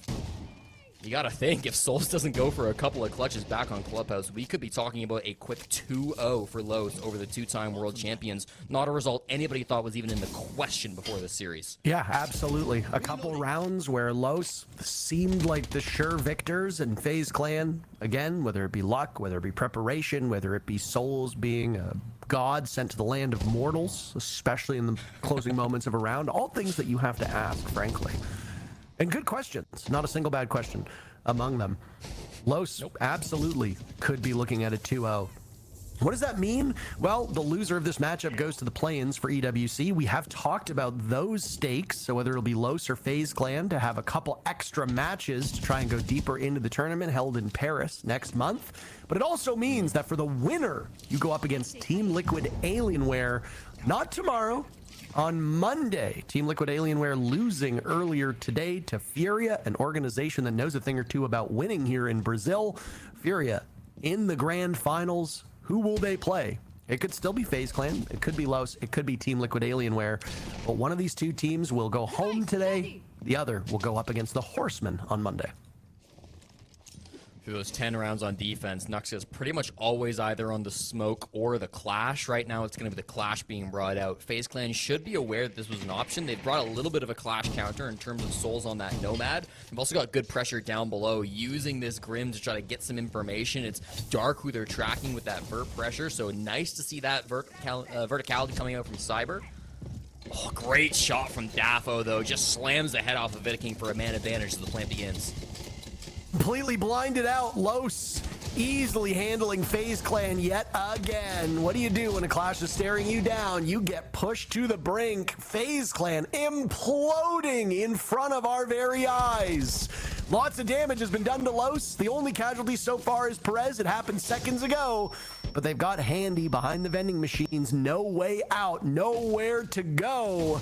Slowed down by the clash. Explosions aplenty around him as everybody from Los engaging in this feeding frenzy. And it's Dark to get the final kill. What a sensational second half for Los, led by Dark. And it's map point for Los. This is starting to get out of hand. It just feels like Los know how to win these bomb sites over and over again, Parker. Whatever FaZe Clan are trying, and they're trying a lot of different things. You know, this time it was the Ying. Previously, it was a bit of a Raura strat. We've seen some Snake being used from them earlier on in this map. It just feels like no matter what they're going for, Los have practiced it. They're ready for it. They know what to expect. Even with the plant happening under the Candelas, there's so many players dying around the map for FaZe Clan that they just don't feel comfortable committing to that plant. You could argue whether it was the right call or not. Souls, of course, was the one holding that defuse kit, trying to go for it. He dies in the midst of it as Dash found the headshot. Of course, that Warden not affected by the Ying Candelas, so it makes all the difference in the world for Los. 2 opportunities now to close this one out before regulation. You have to imagine defense on Consulate. One of them will be good. At some point, FaZe Clan's gotta win a round, right? It's not going to be a perfect half for Los. I will say, I don't speak Portuguese. For those of you that do, I hope you're enjoying what's going on in the chat. I do know what a multitude of Ks means, and that means laughter. So it is good that FaZe Clan is still laughing with Los, despite the scoreline. Again, when you get into a best of 3, the basic assumption is that you're going to win your map, your opponents are going to win theirs, and then you go to the tiebreaker in effectively a best of 1. Chalet is the tiebreaker here. It looks incredibly likely as Los has demolished FaZe Clan through every opportunity so far. A perfect 4-0 defending for Los. And again, very little reason to feel confident in FaZe Clan's attacks at the moment. But I guess FaZe Clan, again, have been in some of the toughest matches ever played in this esport. One of the most heartbreaking matches ever played in this esport was that SI final, in which FaZe Clan was a single round away from glory. It would have been their first hammer before ultimately getting dropped by that W7M team. An incredible match, one of the best in the history of this esport. So I think FaZe Clan are certainly prepared for this situation, and it won't get to them. They still have Chalet in order to win this best of 3. That's the thing about FaZe Clan, right? Like, this is a team you can never count out. One of the most dominant teams. Many would tell you the best team in the history of Rainbow Six Siege. So they're always ready for these tough matches. They're always ready with something extra up their sleeve. Loads of soft breach. That's going to be what's up their sleeve for round number 11, Parker. Sledge, Buck, and oh God, just Sledge and Buck to be able to open up the floorboards as KDS gets his head blown off on Ram. Handy answers one back, finds Perez there up on the roam, but there's still so many of these aggressive players in FaZe Clan. I'm worried about how spread apart they are, Parker. Saw that first kill come in, and I was just like, we were speculating that FaZe Clan just need a single round, right? Dark has been so good. 13 kills for him. He overachieved through the first half of Clubhouse before regressing to the mean, and now maybe he's overachieving yet again. Dash taken care of by Vidaking as we keep our eyes on Dark right now inside of admin over top of Visa. He's in a showdown with Handy. Handy knows the read of this. He'll wait for one on the window. Dark tries to rotate. Handy catches him. That's a good pinch. That could have occurred by FaZe Clan, but Handy gets the job done all on his own. Final minute. Los reduced to 2. And the best look that we've seen from FaZe Clan in the second half so far. Dafo is the most important player in the server, Parker. He is stuck up on that top floor. No real good way back to site, and his teammate in the site just died, so now he's got everything to do in the 1v3. Really good from Vidaking to isolate these picks. He's got a quick rotate back down through these hatches, but he's caught on drone. This will be a difficult clutch to pull off. Difficult's definitely a word for it. FaZe Clan assesses his position. Nitro Cell goes off. A moment of vulnerability as he takes one, squares his body away. Almost a clutch! But the king polishing his crown as FaZe Clan stays alive, and the leadership of FaZe gets the job done. One more round for Los to push us to map 3 without overtime being needed. But that round definitely looked like a different FaZe Clan than what we've seen up to this point. It's a FaZe Clan that's dealing with a very spread out roam game, right? Los, I think, feeling confident once they got to match point, said, let's play the basement, let's go for a heavy aggressive roam and spread ourselves out. Certainly, we saw Dark taking full advantage of that, getting a massive multitude of kills. When he died, there was nothing else he really could have done in that situation because there was another player jumping on his window. He was full white with the flashbang. He did all that he could. His teammates, unfortunately, just falling in some inopportune moments. No ability to trade when you're going for such a roam strategy. And I'm a little surprised to see this coming through, Parker. Los go back down to the bottom floor bomb site, the site they just lost, and they don't change a whole lot up in terms of their defense lineup. They'll move one player around. They'll take Dash and put him from the Mozzie over towards the Kaid, but based on how dominant this was for FaZe Clan, I guess it went down to a 1v1, but still 3v1 in the end there. I'm a little surprised to see them running it back, putting all of their eggs in this one basket to close it out on the roam game. Otherwise, overtime is in the cards.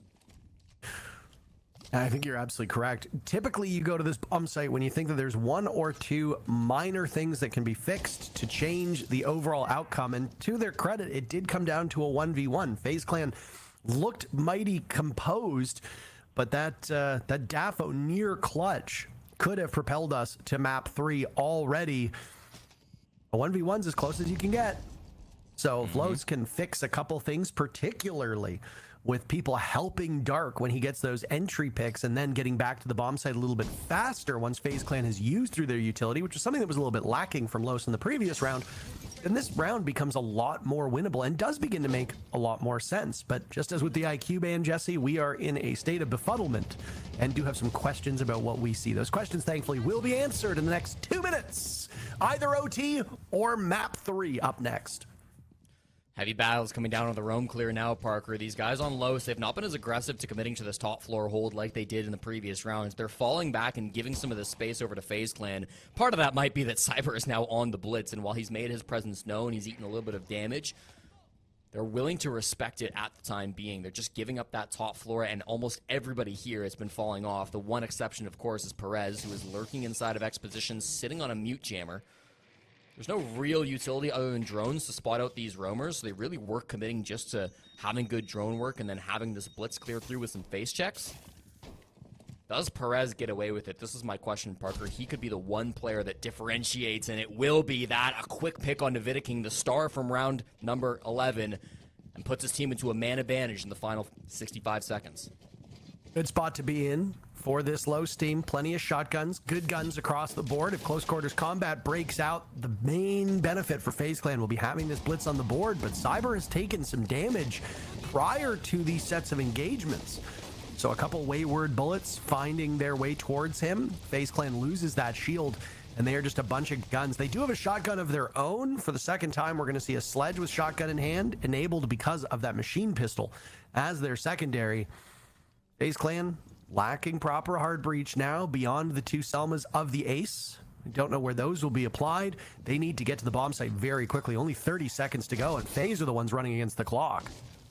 This is the issue. The Thorn Traps will slow down Cyber. He's got the defuse kit as well, 50% HP or less, and you're looking at a couple of Nitro cells there on the defensive side, so he's got to be so careful if this will be an objective-focused push. Dropping a bunch of those flashes. Souls on the board. This is now winnable, but there goes KDS. Sidearm is out. FaZe hitting their shots, but they'll lose control of the bomb site. They need to get to the defuse kit in just a matter of seconds. The clock, their largest adversary, and that case might as well be on Chalet, because that's where we're heading, baby.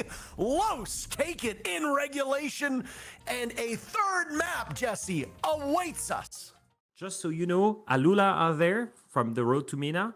Then Chiefs have qualified from Australia. Fnatic will be there as the 4th seed of EML. King Zero as the 2nd seed of CNL. Shopify Rebellion as the 4th seed of NAL. And we're still missing who's going to be the team from Japan or Korea, APAC North, coming through. The 3rd seed of CNL as well. Yeah, and that's 8 teams in total, right? And only 2 of these teams will be making it through into group stage of EWC. So from what I'm hearing, that is going to be an absolute slaughterhouse. You do not want to be in those play-ins for EWC. So the main objective for both these teams is to win this final map here in the series. I love that it comes down to one map to decide all of this. We're going to send it to Chalet for FaZe and Los. It all comes down to this, Mr. Chick. One final map to determine whether the world champs make it to EWC in the upper bracket or they've got to go through the grind. Los were in that position for Salt Lake. They do not want to go through it yet again. They are tried, they are true, they are battle tested. But they want to be victors today, whether you be the team that beats FaZe Clan or not. That's kind of nice. Either way, winner of this matchup faces T-Law on Monday. That's Team Liquid Alienware. Loser is Dunzo. We will see them in Paris next month. Loser gets 4th place domestically in Brazil, something that FaZe Clan have not faced since 2022 in Stage 1. Since then, through 11 straight stages and finals, they have always finished in the top 3 here domestically in South America, and most of those 11 competitions were straight up just 1st place. This is a team that has historically dominated the South American region. Yes, over the last couple of years, they've gone from 1st every single stage to 2nd or 3rd and 1st here and there, but to go out in 4th would be a huge change of pace, especially to a team like Los, who they have not lost to since 2023. So it would be a massive upset in many different respects. So many different streaks would get broken by Los winning this 3rd and final map. But the thing they say about the times, Parker, they are a-changing. Brazil is not the region that it once was. North America remains at the top of the international scene. And for South American teams like FaZe Clan, it feels like maybe they are falling a little bit down the totem pole compared to where they've been over the last couple years. This would be a huge statement for Los. Always something that we fall back on whenever we see FaZe doing poorly. We assume that it's FaZe being okay with that. They didn't really care about this matchup. They didn't really care about this result. Go all the way back to the group stages. Their last 2 play days, they've locked in first. Why bother sweating against Loud? Why bother showing up against Black Dragons? Who cares? They're the best team in the region. I don't know if we can use that as an assumption anymore, especially after Team Liquid Alienware took them down 2-0 in the upper bracket semis, which is now the reason why FaZe Clan is running through the lower bracket. A rematch is very possible, but FaZe Clan might be showing some early warning signs that they have regressed as a squad. Cyber the very first kill, so any regression might not be happening right here at this particular moment. FaZe swatting away these Los players who are all trying to find a foothold in Library, and well, I suppose they needed a bit more reading material here. KDS, simply sensational. He heard the mean, awful, rude, terrible things Alfama was saying about him, and he took those to heart. KDS, the guy I think plays better when he's pissed off, Parker. He kind of seems to be most of his career. Now has put his team into a 5v1 advantage, looking for this 3rd and final kill into Dark around the reinforcements. Everybody throwing their bodies at this with still 55 seconds to go. This is not winnable for Dark. He's fishing for a swing, hoping to get at least 1 pick before this round comes to a close. KDS just on the other side of this gets flashed out, likely by that. It's a smoke grenade, so never mind, but Dark still hoping for a swing here for a freebie. There it goes. Triple kill from KDS, and it will start things off on the right foot for FaZe Clan. Great coordination from this team as they use those yokais to stun out the blitz. A perfect defense to start us off. That's what you got to see. Those motivators, those ways to lock yourself in on this particular map. Chalet is an interesting one, Jesse. We just got done watching Consulate, a map that gets played very little. It's only been played a single time before today in the SAL. Chalet is also in the basement. It's only been played 4 times thus far. It skews in favor of the attackers. The bottom floor bomb site has only been played 2 times, so I would be shocked if we see it. Beyond that, every other site is very viable, and of those sites, all of them except for the top floor, and that includes the basement, are attacker favored. So if you're attacking the top floor, tread carefully, be cautious. Overwhelmingly favors the defenders. It is the most played bomb site and has a near 70% win rate for the defenders. That is quite eye-opening, but everything else is very favorable territory for the attackers. If Los is showing signs of distress when it comes to these middle floor bomb sites, the first floor bomb sites, that's going to tell more of a story than anything else. Well, you talk about this bottom floor bomb site. It's only been played twice. Both of those plays were up against FaZe Clan and Team Liquid the other day, and despite defending it once and attacking it once, FaZe Clan lost it both times. So I wouldn't expect to see FaZe Clan bring it out on their own defensive rotation. Instead, it's going to be bar games that they go to here for round number 2. Also, not a great map for FaZe Clan. They've lost this map the last 5 times they've attempted to defend it versus both Team Liquid Alienware and, of course, Dark Zero back during the Salt Lake City Majors. So not necessarily a place where they feel the most comfortable. The desk talked about how good this map has been historically for FaZe Clan, but it's certainly fallen out of the rotation a little bit over the last couple months. Los here going to have to deal with Souls inside a big garage. Perez will get the read on him, and he's forced to run away. It's been a down now as Souls is harassed through those garage doors. They are penetrable, 4 bullets. Dash will be the one to get that kill. Perez very much wounded, but still alive. As we've seen across all regions in the playoffs, when you have offensive threats, as long as they've got a gun in their hand, their HP is largely irrelevant. If they catch you looking the wrong way, they can still punish you. And we've seen players with 1 foot in the grave still fragging very effectively and filling that grave with bodies that aren't their own before they inevitably join them. So Los with the opening pick, that's ideal. Los dominated in opening picks on map number 1. If they can do the same here, they'll be able to keep this one close.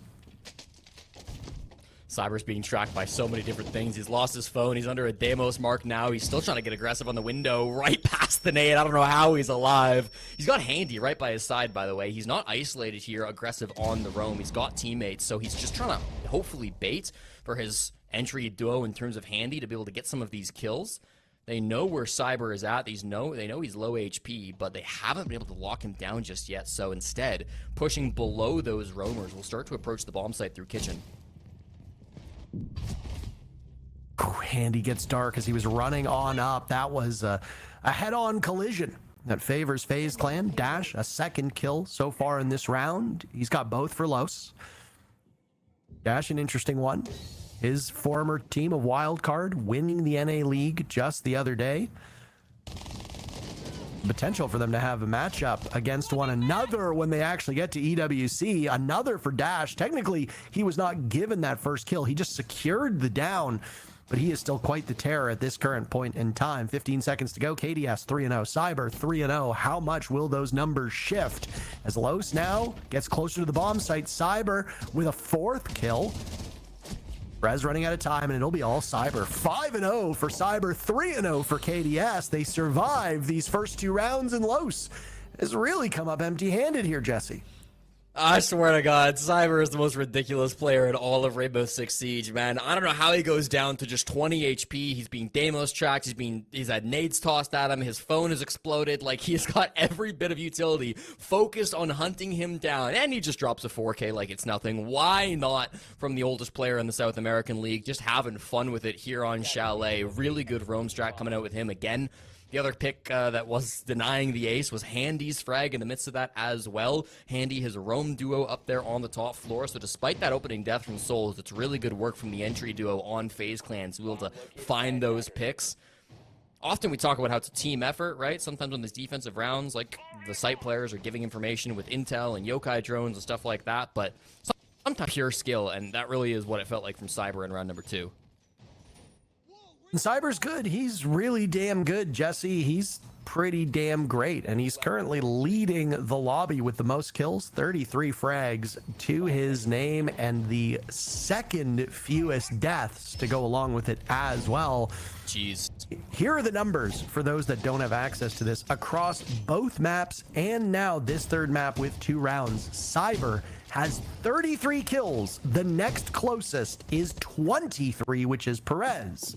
Cyber is a plus 14. The next highest is plus 1, and that's Souls. Pretty much everybody is between -5 and +1 except for Cyber. He's really run away with this. He's taken no prisoners. 6-0 now for Cyber, as Perez is the first body dropped in this round. It's like we can't even take time to glaze his stats because he's just going to interrupt us by getting more kills. It's really unfortunate from Cyber taking this time away, but hey, that's what he does best, so he's going to keep on doing it. Finds the opening pick here in round number 3 as well. It's crazy, again, Parker, to mention, he enters this best-of-3 series with a negative KD rating. This has been one of his worst stages in his career, and yet somehow he's still putting up an MVP performance on this important best-of-3. Just does it like nobody else. Now it's going to come down to the util game, though, from Lowe's. It's not all about just shutting down this aggressive player. It's about getting these walls open as well. They got Daffo here with the Thatcher to try to break these walls open, but with Kaid and Bandit, they've had a lot of trouble so far just getting this office wall opened. Daffo's got a good read. Oh, he lets KDS slip through his fingers, Jesse. That's a tough one for Los. An opportunity that was present is now vanished. KDS will have to play a little bit safer. It also gives information for FaZe as to where Los's attack will come from. Surely they know that Nuxka is right at this piano door frame. One thing Blackbeard isn't is a quiet operator. Something that I feel like if you and I were operators, we would have in common with this Blackbeard. Though you are unfortunately unable to grow a beard of any color, frankly. Vidaking eliminates Dark, and Los will lose yet another. And another, really not great when a series of mistakes like that are being committed. An unfortunate team kill as now Dash walks in. It's him and Daffo as the last 2 standing, but Los look like their name plus a T right now, Jesse, and that spells lost. Daffo outside on Repel. 4 members of FaZe Clan still upright. Cyber's been killed. KDS is still alive, and he might remain immortal for the time being, as it doesn't look like Daffo is particularly interested in confronting any of these remaining defenders. So assuming that's the case, FaZe Clan will go on to win this round. A perfect site rotation for them through the first 3, and Los will basically take a mini timeout.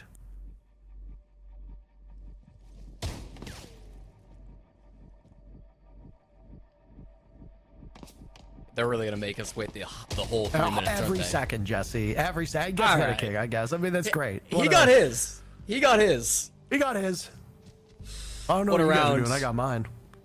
Coming through, that's Daffo on the board for the first time that round, finding his first kill here in the game. He gets 2 in the midst of it, so congratulations. But ultimately, this is just FaZe Clan dominating on every possible front. It's not just that they're winning the gunfights. Cyber, of course, 6-1, dominating on the individual skill. It's not even that they're winning in the coordination game. Team kills coming out with the Blackbeard dying to their own hands on the side of Los. The more important thing than all of that is the util game. We didn't really catch it on the cam, but Vidaking Bandit tricked all 3 Selma charges, which was the only hard breach being brought by Los in that attack. So the office wall never got opened up, which meant that there was no ability for Los to really break through that top floor clear, and they just had some miserable angles that they were fighting into on all 3 fronts. It feels like FaZe Clan are head and shoulders above their opponents here on Chalet.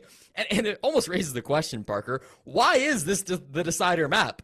I mean, Leo and Ann asked about it on the desk. Like, this is historically one of FaZe Clan's best maps. They love to come here. Every other team bans this map against FaZe Clan. And not only did Los not choose to ban it, but FaZe also didn't choose to pick it. I mean, if they had chosen it over Clubhouse, this might have been a much more decisive series and maybe a closer finish as well as we got to the end of it. Yeah, I mean, I hate that we have to keep repeating this, but frankly, it is important for us to do so. If Los was able to turn even a 1 or 2 kills around on map 1, we don't even need Chalet. It ends up being a 2-0. Los might have had their best opportunity to win this entire series back in map 1, as FaZe Clan are again running away with this. The numbers for Chalet, for those that did not hear the first time, it is a incredibly attacker sided maps. The fact that FaZe Clan are the defenders and have started off 3-0, that's not promising for Los. Los are on the best side statistically of this map. Now, obviously, there are always variables to take into account. Operator bans, the way that the teams are playing, whether the teams themselves are better attacking teams versus defending teams. All of those things, of course, matter. But if you eliminate all of that and you consider that it is just a fair I haven't seen that in a long time. It's kind of goofy. If you eliminate all of that and you just simply look at the numbers, the top floor bomb site is really good for the defenders, but in all reality, when you play Chalet more often than not in Brazil, the defenders will win the top floor bomb site and then the attackers will win the 2 on the main floor. As you can see from the score line at the top of your screen, that has not come to pass. FaZe Clan putting in a perfect bomb site rotation. That is bad for Los. And now they will have to do something to try and salvage this first half, going up against the statistical best side for the defenders. Yeah, and just for a refresher too, since Los had the more dominant win on their map pick, they got to choose their starting side here on Chalet. So they also agree with the numbers. They would prefer the attacking side, and it's not paid off for them so far through this first quarter of the game. They'll have an operator ban to come through, of course, banning that Warden, and that would be a great operator ban if FaZe didn't immediately also ban out the Ying. So really smart ban from FaZe Clan. Still, they'll have some good options, right? They've got a couple flashbangs on Nuxka, and maybe they'll bring some smokes later in the game. But yeah, that's going to be a tough one to be countered out immediately. FaZe Clan back on this top floor bomb site that's so strong, but the roam game down below might be the focal point as Dark approaches the blue stairs and finds Cyber. No kill just yet, but lots of damage dealt. Huge part of the previous map. Dark is yet to find a kill. 2 kills for FaZe Clan, answered by 2 kills for Los. So neither team emerging with a numbers advantage at this point in time. Payload used by Dash. Do I really need to say Jeggio every single time I call it a payload? Why couldn't he just kept it as the logic bomb? It was so easy to say. Payload used by Dash on to Souls, and it will cost him his phone. As now Dark obscured for a moment as he's vaulted on in. All of those F-mines, Jesse, working as information for FaZe Clan. They've cleared out the roam game. Remember, KDS got a triple kill holding Library last time they played this bomb site. So the difficult part, in theory, is done for Los. They've done what they couldn't do back in round number 1. They've actually got some really good intel. This is Dokkaebi hacked cams, I do believe, so they're going to have all of this intel into where these players are at least for a limited period of time. It's going to make it very awkward now for FaZe Clan to try to play these positions, but if they can continue to rat up, they might have a good opportunity here. Love the Frost pick, by the way. This is one of the rare maps where she actually does well. You can pair her with a Thorn, with a Fenrir, and that's exactly what FaZe has done. So many trap ops being brought by this FaZe Clan team. The 3 remaining players from Los now all stacked up at the breach, looking into office. Nuxka with 1 immediately answered back. Down goes Souls as Dash and Dark are very wounded. That's perfect opportunity for Handy here, as those HPs are fodder for this Scorpion in hand. Handy needs to hit his shots, but Dark's got the read on him, and Los cracks the toughest nut to crack, the top floor, for them to get their first attacking victory. That's the bounce back Los we're looking for, exactly as planned. And it comes off the back of that Hugzord tactical timeout that we saw after round number 3, Parker. It's Los playing together, really, that differentiates It for me. They're really good at trading in that round. They're all pushing from that library side over. Even the ones who are not directly with their teammates are down below that library side, trying to make some space over towards bar and games. So I like how close the players on Los were playing with one another. It meant that even if they lose a couple gunfights, which they did lose a couple, specifically to Souls, who ends that round with a triple kill, they're getting answered back, right? They're finding kills elsewhere on the map. It's this blob of players that's moving through the top floor that's very difficult to deal with. So nice coordination coming out once again from Los. They're still going to have issues in terms of dealing with utility. They still kind of need to put a lid on Cyber, who went up 6-0 and has died twice now without a kill. But even still, this is a team that will be ready to bounce back even after giving up one round. Plenty still to do for Los, but it's a good start. 5 seconds remaining. Oh, we've now very firmly gotten into the second quarter of this matchup. You haven't said it since I teased you. I don't know if you've noticed that. You rage bait me too often, so it doesn't work anymore, okay? I understand you're rage baiting me. Based on the current not gonna tone that fall you have, into it it. seems that I was successful. So I don't know if you can really say that. It sounds like you have lost the fight. I have bested you in the free marketplace of ideas, and I believe that's really all that matters here. More trap ops being brought by FaZe Clan. They are... Oh my, Cyber. That is... I'm making me blush. And immediately laughing in chat as he takes care of Dash. That's a nice read from Cyber on that position. They want close quarters engagements on Chalet. It can be a really tight map, so that makes a lot of sense. And if FaZe can force Los into these close engagements, then come out ahead. FaZe Clan with the lead-off pick, and there's still plenty of time in the round. Cyber's just such a menace. This was the bomb set where he got his 4K in the first quarter, so this is going to be where he's hoping to replicate that success. He's such an annoying player because when he gets an aggressive move like that, he will just instantly reposition so you don't know where he's at. His partner in crime, Handy, the two scorpions that these guys like to play on the top floor of Rome here of Chalet, continuing to find good value. They don't have the information they need on Los to root these guys out still. Cyber is resurrecting this FaZe Clan team as he's found his 8th kill at this point in time, continuing to stat pad. You know how FaZe Clan just says, we're done losing. Let's just win this game. Cyber says, I don't really care what any of you sorry lots say. I'm dragging your carcasses to the finish line. 8 kills so far through 5 rounds, and we are still not done yet. Plenty of time for FaZe to amass an even greater tally, Cyber in particular. And no damage has been done to FaZe Clan as Los. There's just 2 players remaining. I speak that into existence, though, as KDS falls in the hands of Nuxka the Blackbeard, launching himself into Library. He's still got plenty of time to do more damage here, and will rely on Dark linking up with him. Dark just outside the building. We'll start to put pressure here on the Hero windows, but there's going to be the util coming through. The Gersmont will give Handy the edge, finds the head of Nuxka. The Scorpions just unstoppable in this round, Parker, and Dark in a nearly impossible 1v4 without the defuse kit. Dark just outside now. They've made us wait before, as it was 2 rounds ago, where Los took an artificial timeout, and Dark might be doing the same thing here. 20 seconds to go in the round. Dark does not seem too eager to get into this building, and I think he understands. FaZe yet again with this wall of defenders, all very good at close quarters, and of course it's Cyber outside of the building to get the final kill.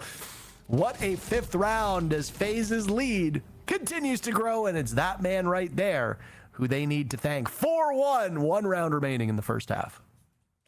So I believe Cyber now has 9 kills in this game, Parker, and 7 of them happened just defending on bar and games through rounds 2 and 5. It was a 4K first and then a 3K second. It just feels like that roam game is something that Los have not been able to pin down, and I don't blame them. Cyber, no doubt, one of the best players in the world, having a great time here on Chalet with the Scorpion, will not be bringing it for the final round of the half, as something we didn't think we would see. The bottom floor bomb site has come out, Parker. Again, as you mentioned, this site has only been played twice so far in the SAL League. FaZe Clan were involved in both of those rounds, once as the attacker, once as the defender, and they lost it both times. So this might be an opportunity for Los to get back in the game. I think if you're FaZe Clan, there is opportunity for you to start racking up some style points. and going to the bomb site that has been played just 2 times. And is an attacker-sided bomb site, even though 2 times is nowhere near a large enough sample size for us to go off of. FaZe Clan are like, you know what, to hell with it. Let's just see what damage we can do and be a bit unpredictable. The problem with this bomb site is that when it goes in favor of the attackers, it goes in a hurry, and you end up trapped inside of the wine portion of this bomb site. There is not enough space for you to stretch out. It's not like the bottom floor of Clubhouse, for example, where you have ample opportunity to cut down on sight lines. You've got maybe blue and connector, but those are suicide positions because there is really no way effectively to get out of it when things go bad. This is a golden opportunity for Los to close this gap against FaZe Clan. One of the reasons why it's so much weaker of a bomb site than like Clubhouse Basement, for example, of course, is that destruction. We're already seeing the Ram Boogie drone being played by Dash and opening up a large portion of the floorboard just above the site. Because it's such a weak site to hold, you will always see a roam game being played here on the bottom floor of Chalet, and certainly we're seeing that out of FaZe Clan. KDS up there inside of Piano, probably the most aggressive of the 5 players.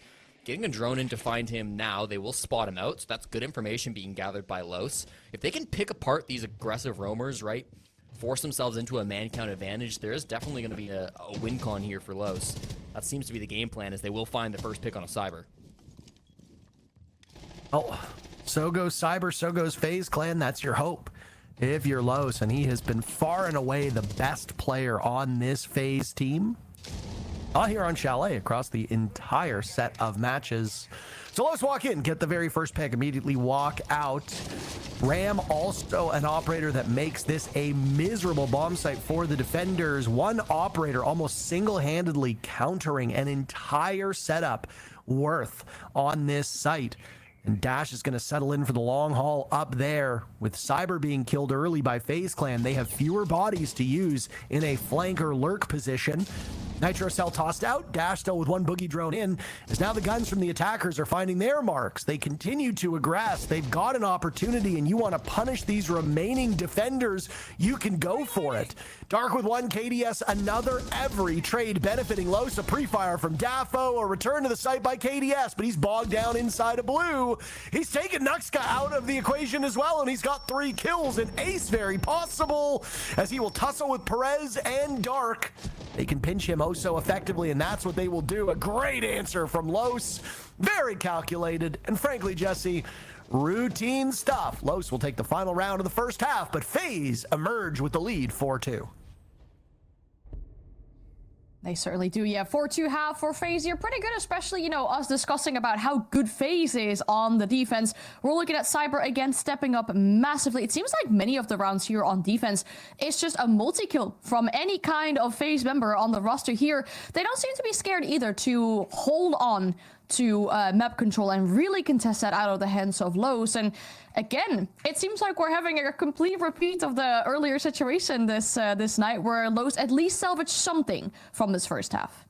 Yeah, FaZe starting, going 4 rounds against 2, Cyber carrying. Where have I seen that before? It seems like, honestly, the game plan from FaZe was to try and hold extended setups for as long as possible. You see the Yokai drone here bullying the Blitz until he dies. KDS holding that fireplace on the very first round. It was a testament, right, of the playstyle that FaZe were going to have. You're going to see KDS basically isolated here on fireplace, getting a double kill thanks to the Yokai drone. Before that, you saw Mute on Cyber run out and getting rid of the players all the way holding back on the double window. And this first round, and flawless round, by the way, was a great example of what was going to be the game plan. As you see here, 0.25 left. And Dash was still in Master. He had just finished roam clearing. The bomb site was bar, by the way. He was roam clearing in Master with 25 seconds left into the round. And eventually, obviously, they fall short into time. And I feel like that's been the spirit for FaZe, try to hold these setups as long as possible. Here on the dining bomb site, you see that. It's more of a total extended, right? Upstairs, just holding the vert, an unfortunate TK here. But overall, a struggle for the side of Los to try and break these defenses whenever they were to problem solve any extended hold. Either burning too much time, either burning too many bodies. And FaZe Clan really, really strong. And then this kind of stuff just happens. The spawn kill, the trash talk in the chat. And I gotta say it, you know, once again, FaZe Clan mastering the defenses, really well played. This time on a map that's not necessarily, you know, strongly defender-sided. So maybe an opportunity for finally FaZe to step up their attack game. That is the big question mark, and it's been such a weak point for them and such a strong suit, the defenses follows, that I still believe that anything is doable here. And just looking at the first half and the highlights as well from there, it seems like Dash has some really high highs and some really low lows as well. Obviously, the player with the most kills on the side of lows, but, you know, team kills getting spawn peaked as well, like you highlighted in the 5th round there. Going on to this now here, we see a solid snake ban. I feel like that makes a lot of sense, of course, taking away some information from FaZe, and I guess the glass as well to stop them from executing on... I mean, it was talked about casters. We don't see the downstairs bomb site spots anymore, but at least to stop them from executing there. Yeah, and I like the one my ban as well. He's been so strong with the new buff. And on top of that, he was already a stable operator on Chalet, so not a surprise to see it removed here on the side of Loss. It's only a few more rounds until we find out who gets to skip those play-ins at EWC. And he keeps themselves alive in this lower bracket. Let's dive in the second half to go find it out. And Leo, we are here in the second half, and it's great to see some confidence coming out of our desk that Los can pull this one back. Leo is right to point out the similarities between this map and our previous. It's a 4-2 split favoring FaZe Clan. It's Cyber kind of carrying the team on his back, along with some help for sure, to get them to this point. But Parker, Chalet is not consulate, not even close, to be honest with you. And despite the fact that this has not been maybe the most dominant map for FaZe Clan over the last recent months, this still feels like a map where they have been finding so much more success than Los, and it's going to be a lot harder to pull things back on Chalet defense than it would be on Consulate D. Yeah, again, those numbers... You're not going to do well when that happens. Defending, that's for certain. That's a crossbody karate shot onto Perez, and Los down a player 20 seconds into the round. Sorry, 15 seconds into the round. I should be more specific. Yeah, I mean, it's an attacker-sided map. FaZe Clan now get to attack. FaZe Clan are a terrific attacking team, so you put all those things together, and it seems like it is the perfect storm. FaZe Clan could very easily spring out to a 1 or 2 round victory. Dash trying to keep these numbers close after he'd watched Perez die a moment before. Cyber is inside a bar and has 2 separate players chasing him down. What Dash started is finished by Dark, and we are back to even footing. 2 players dead within the first minute. Absolute must-win pick coming out from Los. If Cyber gets the 5v3 advantage, that might just be wraps for this round. We're here on the top floor, of course. FaZe Clan a 7-round win streak attacking the top floor of Chalet. It's one of their favorite bomb sites to attack in the game. And they will continue to grow their man advantage. They get it back right as Handy finds that pick straight onto Dark. It's a Blackbeard push in through Library, supported by KDS outside the windows and Souls backing him up. Already we're seeing some of this aggression coming out from Los. They know that this is not a map where they can just sit back on their hands and win on utility. They have to be confident. They have to be able to take FaZe Clan on head first in gunfights. But when you're going up against a Blackbeard, that becomes so difficult to actually accomplish. You need some of these weapons that Los use to great effect on Clubhouse and then on Consulate to really show up. As you can see on the bottom of your screen, nobody on Los has a positive KD at the moment. So there are very few bright spots for this team as they've qualified for EWC, but it's looking like play-ins are becoming more and more of a reality. FaZe Clan punishing Los, and not a lot of air whatsoever, not a lot of gaps in that attack for Los to exploit. A brutal first defense for Los. I just want to point out, KDS got 3 kills in that round by 3 different people swinging windows while he's outside the building. Didn't set foot inside the map, and yet he got that opening pick, of course, straight onto Perez, who's swinging him down on the mudroom window, and then 2 players swing him on piano. Once one player goes down, once you lose that man count, on the defense, sometimes you're forced to just keep swinging to try to get that man count back, but KDS will happily take those kills as they fall into his lap and he hits the brilliant shots that he does. It's his 3rd 3K throughout this game, and it's FaZe Clan's 6th multi-kill in 7 rounds. Every single round from 1 to 7, with the exception of round 3, somebody on FaZe Clan has had a 3K or a 4K. It's been KDS 3 times, it's been Cyber twice, and it was Souls once. That kind of speaks to the dominance I think that we're witnessing right now, Parker. It's not just that FaZe Clan are leading 5-2, but the way they're winning these rounds, it's huge moments from individuals on the side of FaZe, and there's no trade to speak of from Los in the vast majority of these circumstances. Or a trade game, Poor defender control of the map, not able to use your utility because FaZe Clan's aggression is knocking you off too early, and high value ops die early. All of those things are a potential recipe for disaster here. Now, if you look at the Los lineup, they've got lots of passive utility, so even if 4 of these 5 operators die, they can provide immense value from the grave. They'll take out KDS in the first 30 seconds of action. Quite a boon for Los, as the opposite was done to them previously. And KDS very quietly amassing 9 kills, tying Cyber in terms of frags. KDS entered as the lowest rated player on the side of FaZe in this matchup, and he is heating up at the perfect time, but not this round. He'll be on the bench. Because he has 3 triple kills, that means that KDS every single round has gotten either 0 kills or 3 kills, nothing more, nothing less, and nothing in between. That's a hell of a stat. Don't know if we've seen that before in Siege, but very impressive nonetheless. Without him, this push is going to get a little bit more difficult for FaZe Clan. Of course, the goal is going to be to clear out this roam game up above. They are very far from the bomb site at the moment. This is the position that Handy and Cyber caused so much havoc on their own defense, and now they will be forced to attack it. Vidiking leading the charge here on the Monty. Handy droning him in as well. FaZe Clan, not a very fast team. We've talked about this time and time again, but methodical, plotting. They know exactly how to handle these defenders, but they'll lose Vidiking. Handy with 1. Down goes Dafo. Perez will join him. What happened? The 3 remaining players of FaZe Clan all collecting kills in a matter of seconds. Nuxka and Dark is the last 2 standing, and FaZe Clan have turned a bad situation around. You take a sad song and make it better, I think they say about Hey Jude. And I don't know if there's any Beatles fans here on FaZe Clan, but they are certainly taking a sad song and making it a lot better in this round. Handy now sitting at 8 kills as Cyber has broken double digits. Final minute to go, and the final remaining players of Los heading back to the bomb site to find some safety. Nuxka will hold that position as Dark has the cross on blue stairs. Not exactly looking great for Los at this point in time. They do have the time on their side. 35 seconds is not very much to go for an execute, and Nuxka has 3 toxic babes. So FaZe Clan realistically aren't going to get a plant down here, Parker. If they just play the clock, this is winnable in the 2v3. Absolutely is, but it hinges a lot on Dark. He needs to be able to capitalize on this element of surprise. He's in an advantageous spot to do that. A slow walk down the stairs, but the moment that he reveals himself just to his left, Dark will be punished. He hears the footsteps now heading away as Nuxka uses a gas canister. Dark finds 1. Only a matter of seconds to go. FaZe Clan finds 1 player.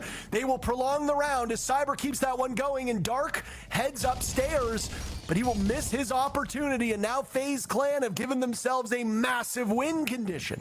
The defuse kit goes down, and Dark up top on the run, on the move, making a ton of noise in the process.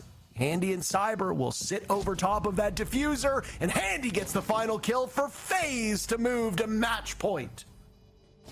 Los fans, I'm so sorry. This has got to be one of the most frustrating games that you have witnessed in quite some time. From map number 1 on Clubhouse, where it was advantages tossed aside, to the comeback on map number 2, and here on the 3rd map, what looked like complete defeat to start things off. It gave us a glimmer of hope in that round, Parker. For a split second, they were in a really powerful position, getting the opening pick onto KDS, Dafo extending up to kill Vidiking on the Monty, and even after Dafo gets traded, they're still in a perfectly fine position. Decent bit of time wasted, man count advantage, you've killed the Montaigne, there's almost nothing that wrong for Los at that point, except they then bleed players. Perez goes down inside of Trophy, Dash goes down inside of Master, and that man count advantage that Daffodil had gained for the team evaporates in a matter of seconds. It's just a disaster for Los. Because of it, they're in that bad 2v3 position, they're not able to stall things out on time, the Toxic Babes aren't quite where they need to be for Nuxka. And now Los staring down 4 straight rounds where they will need to be perfect just to force the overtime, just to pull things back against the 2-time world champs. Los loves it when they've got a fight ahead of them, and you count them out at their peril. The only difference here is Los is on the worst side of Chalet, and you are in quite a hole. Los will need to win 4 consecutive rounds in order to stay in this series and give themselves a fighting chance. The only way that Los will be victorious is through overtime. So that's about 15 to 20 seconds of being perpetually behind, but still eking out round after round victories. Los is definitely a team that can do this. I don't love their odds against FaZe Clan. If they were up against Ninjas in Pajamas, maybe even T-Law, I'd say, yeah, Los has a fighting chance here, but you're crazy if you think the defending world champs are going to drop 4 consecutive rounds on the better side of this map. They will start off so well. Cyber with his 12th kill, a nice dozen to be had, but Dash will shut him down. And all this action from FaZe Clan occurring very quickly in these rounds. 3 straight first bloods drawn before the 1 minute into the round mark. Information still here onto Dash as well. This is going to be really tough for the captain to escape. They know exactly where he's at, but he wins the fight anyways. Holds close on the angle, and Handy will fall to the SMG-11, so that's a man count lead favored for Los. Does not last long. Vidiking gets the trade back, but even still, you felt 2 of the most dangerous players on FaZe. Only KDS remains with this 9-kill watermark that he is still playing with, and Dark retakes their own game. Do they know that he's back in this position? They have drones in the site, but they're not being watched. Now they will know for sure, and Dark has to make this retreat. Not a single person on Los positive in terms of KD. That will have to break in order to best this FaZe Clan team in this round. Dark is closest. Dafo needs 2 of his own. Most of this gadgetry has already been used, but there's nitro cells in pocket. One of those could be used to shut down Vidiking. KDS felled, as that's a big move from Dark. Post plant we go. Will Vidiking get out alive? So far, so good. Candela's used as well as Souls and Vidiking sitting in the bomb site. I don't like these soft walls to the left of Souls. This is a prime opportunity for Los to get a bullet pen kill or 2. Souls will now lose some of that protection. A nitro cell will go. Lots of bullets in that LMG now used, as FaZe Clan have so many opportunities to close this one out. It's not dire if they lose here, but obviously they want to get out of this map as quickly as possible. Great retake from Los. They shut down the last 2 members of FaZe with not a lot of breathing room on that timer. They were running against the clock, but Los will stick the landing and stay alive for at least 1 more round.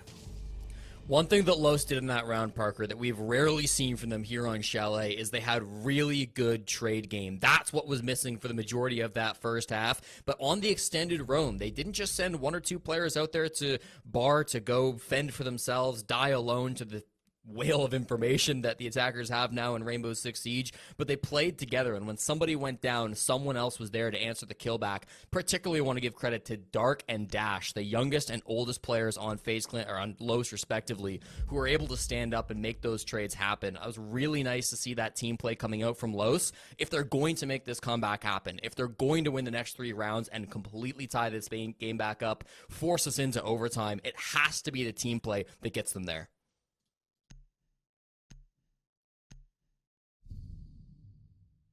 Whether they'll do so or not will rely entirely on this 4th quarter as they go through a full site rotation once again. The bottom floor bomb site inside a basement will remain an option, but assuming they don't want to play there, it'll have to be going through the standard rotation of top floor into bar games into kitchen to close this one out. Top floor and bar games, both bomb sites where FaZe Clan have found success before. This has got to just be a bit more passive, I feel, Parker. You've got to be able to stall things out a little bit if you're Los. You lost 3 players swinging windows to KDS last time. That can't happen again. They've banned out the Demos, which I like. You're taking operators away from Cyber. That is always a good thing. They banned his Snake earlier on. I'm not fully sure who would have played the Glads if FaZe Clan had it available, but now they banned the Demos as well. You're taking the tools away from the most deadly player in the lobby. Goes to the Zofia, which is by no means a bad option either, but it's just limiting his preferences, and it's limiting that information that the attackers will have access to for this push. Yeah, absolutely. I mean, one of the things that we talk about a lot with this map is how much action can occur outside of the building. Operators like Demos and Snake punish you for that, and they both also happen to have great weapons to fire through floors and walls. Another thing that Chalet is a little bit unique in regards to. Border shares some similarities there as well. We do tend to compare these 2 bomb sites. That's a tilter if I'm KDS. Dark hopping out of the library window, gunning him down through the trees. And we have yet another round, Jesse, where the first kill occurs before a minute has transpired. Okay, and listen, Parker, I said the last time they lost this bomb site, they swung KDS on 3 different windows and they gave him a triple kill. You're not swinging him on a window if you're jumping out the window yourself, so that's one way to do it. They get even more aggressive and they get the man count advantage because of it.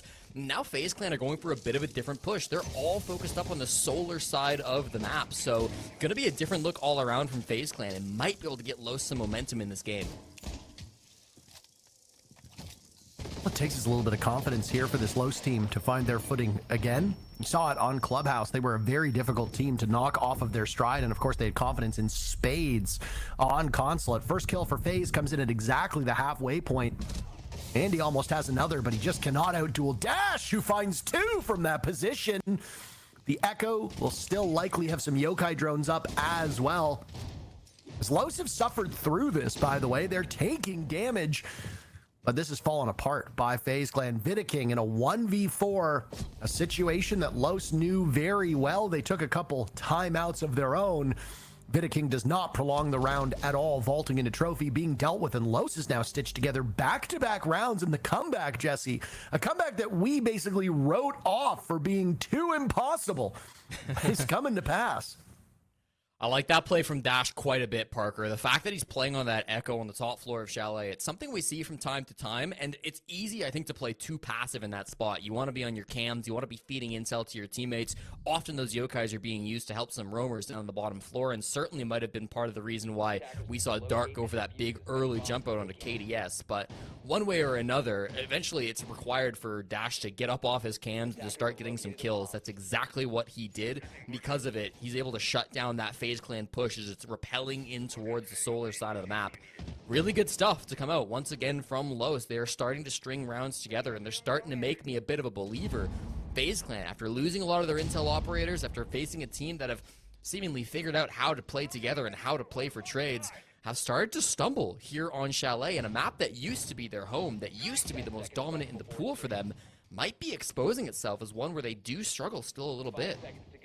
No matter what happens in this round and beyond, Los have shown that FaZe Clan can bleed. Team Liquid Alienware did it in the very first matchup of the playoffs, and now Los is doing it as well. The defending SI champs, the back-to-back world champs, that is, looking like they've been found out by a lot of their contemporaries, and the gap between them and the rest of Brazil certainly not as high as what we saw during those group stages where FaZe Clan easily took first overall.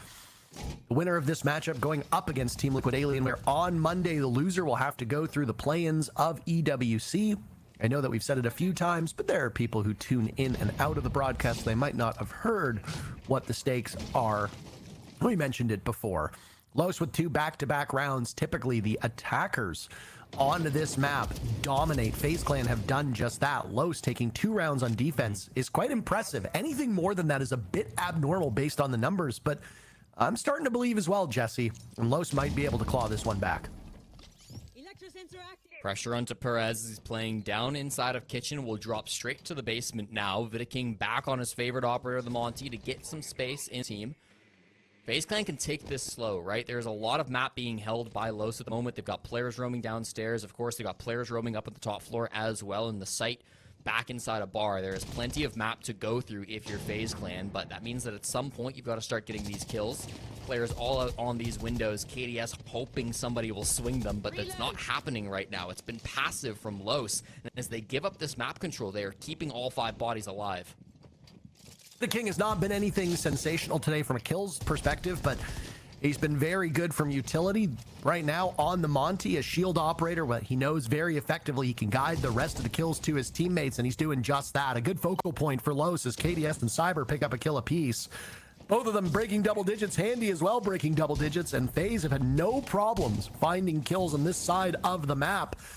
Los, after putting 2 together, now finds themselves in a terrible spot as they are staring down defeat at the hands of FaZe Clan. Somebody's got to be a hero. It looks like it's going to be Dark alone on the top floor. Both of his teammates are inside of sight, so he has to take a gunfight here and then fall back. He will fall back first because Perez gets a pick back, and now this man count is very close. Dark down below, close enough to the bomb site that he can taste it, as he was finding himself some success, if you recall, over on that portion of the map before. Nuxka using his last toxic. Babe, 1 impact in pocket. No more gadgetry that Los can use. So it will all be about finding your marks and ensuring that your bullets hit them too. 10 seconds to go. FaZe Clan again pacing this one very effectively. There goes Nuxka. Perez with 1. Dark also the unknown factor. It all falls on his shoulders as the defuse kit goes down. Dark hoping to bail out this team, but there's Cyber with 15 kills and a Monty still on the board. Nigh unwinnable for most teams. FaZe Clan, they've won world championships with these 2 players clobbering you day in, day out. Dark trying to wrestle with the time. He takes care of Cyber, but the trade leaves the King still alive, and FaZe Clan win the matchup.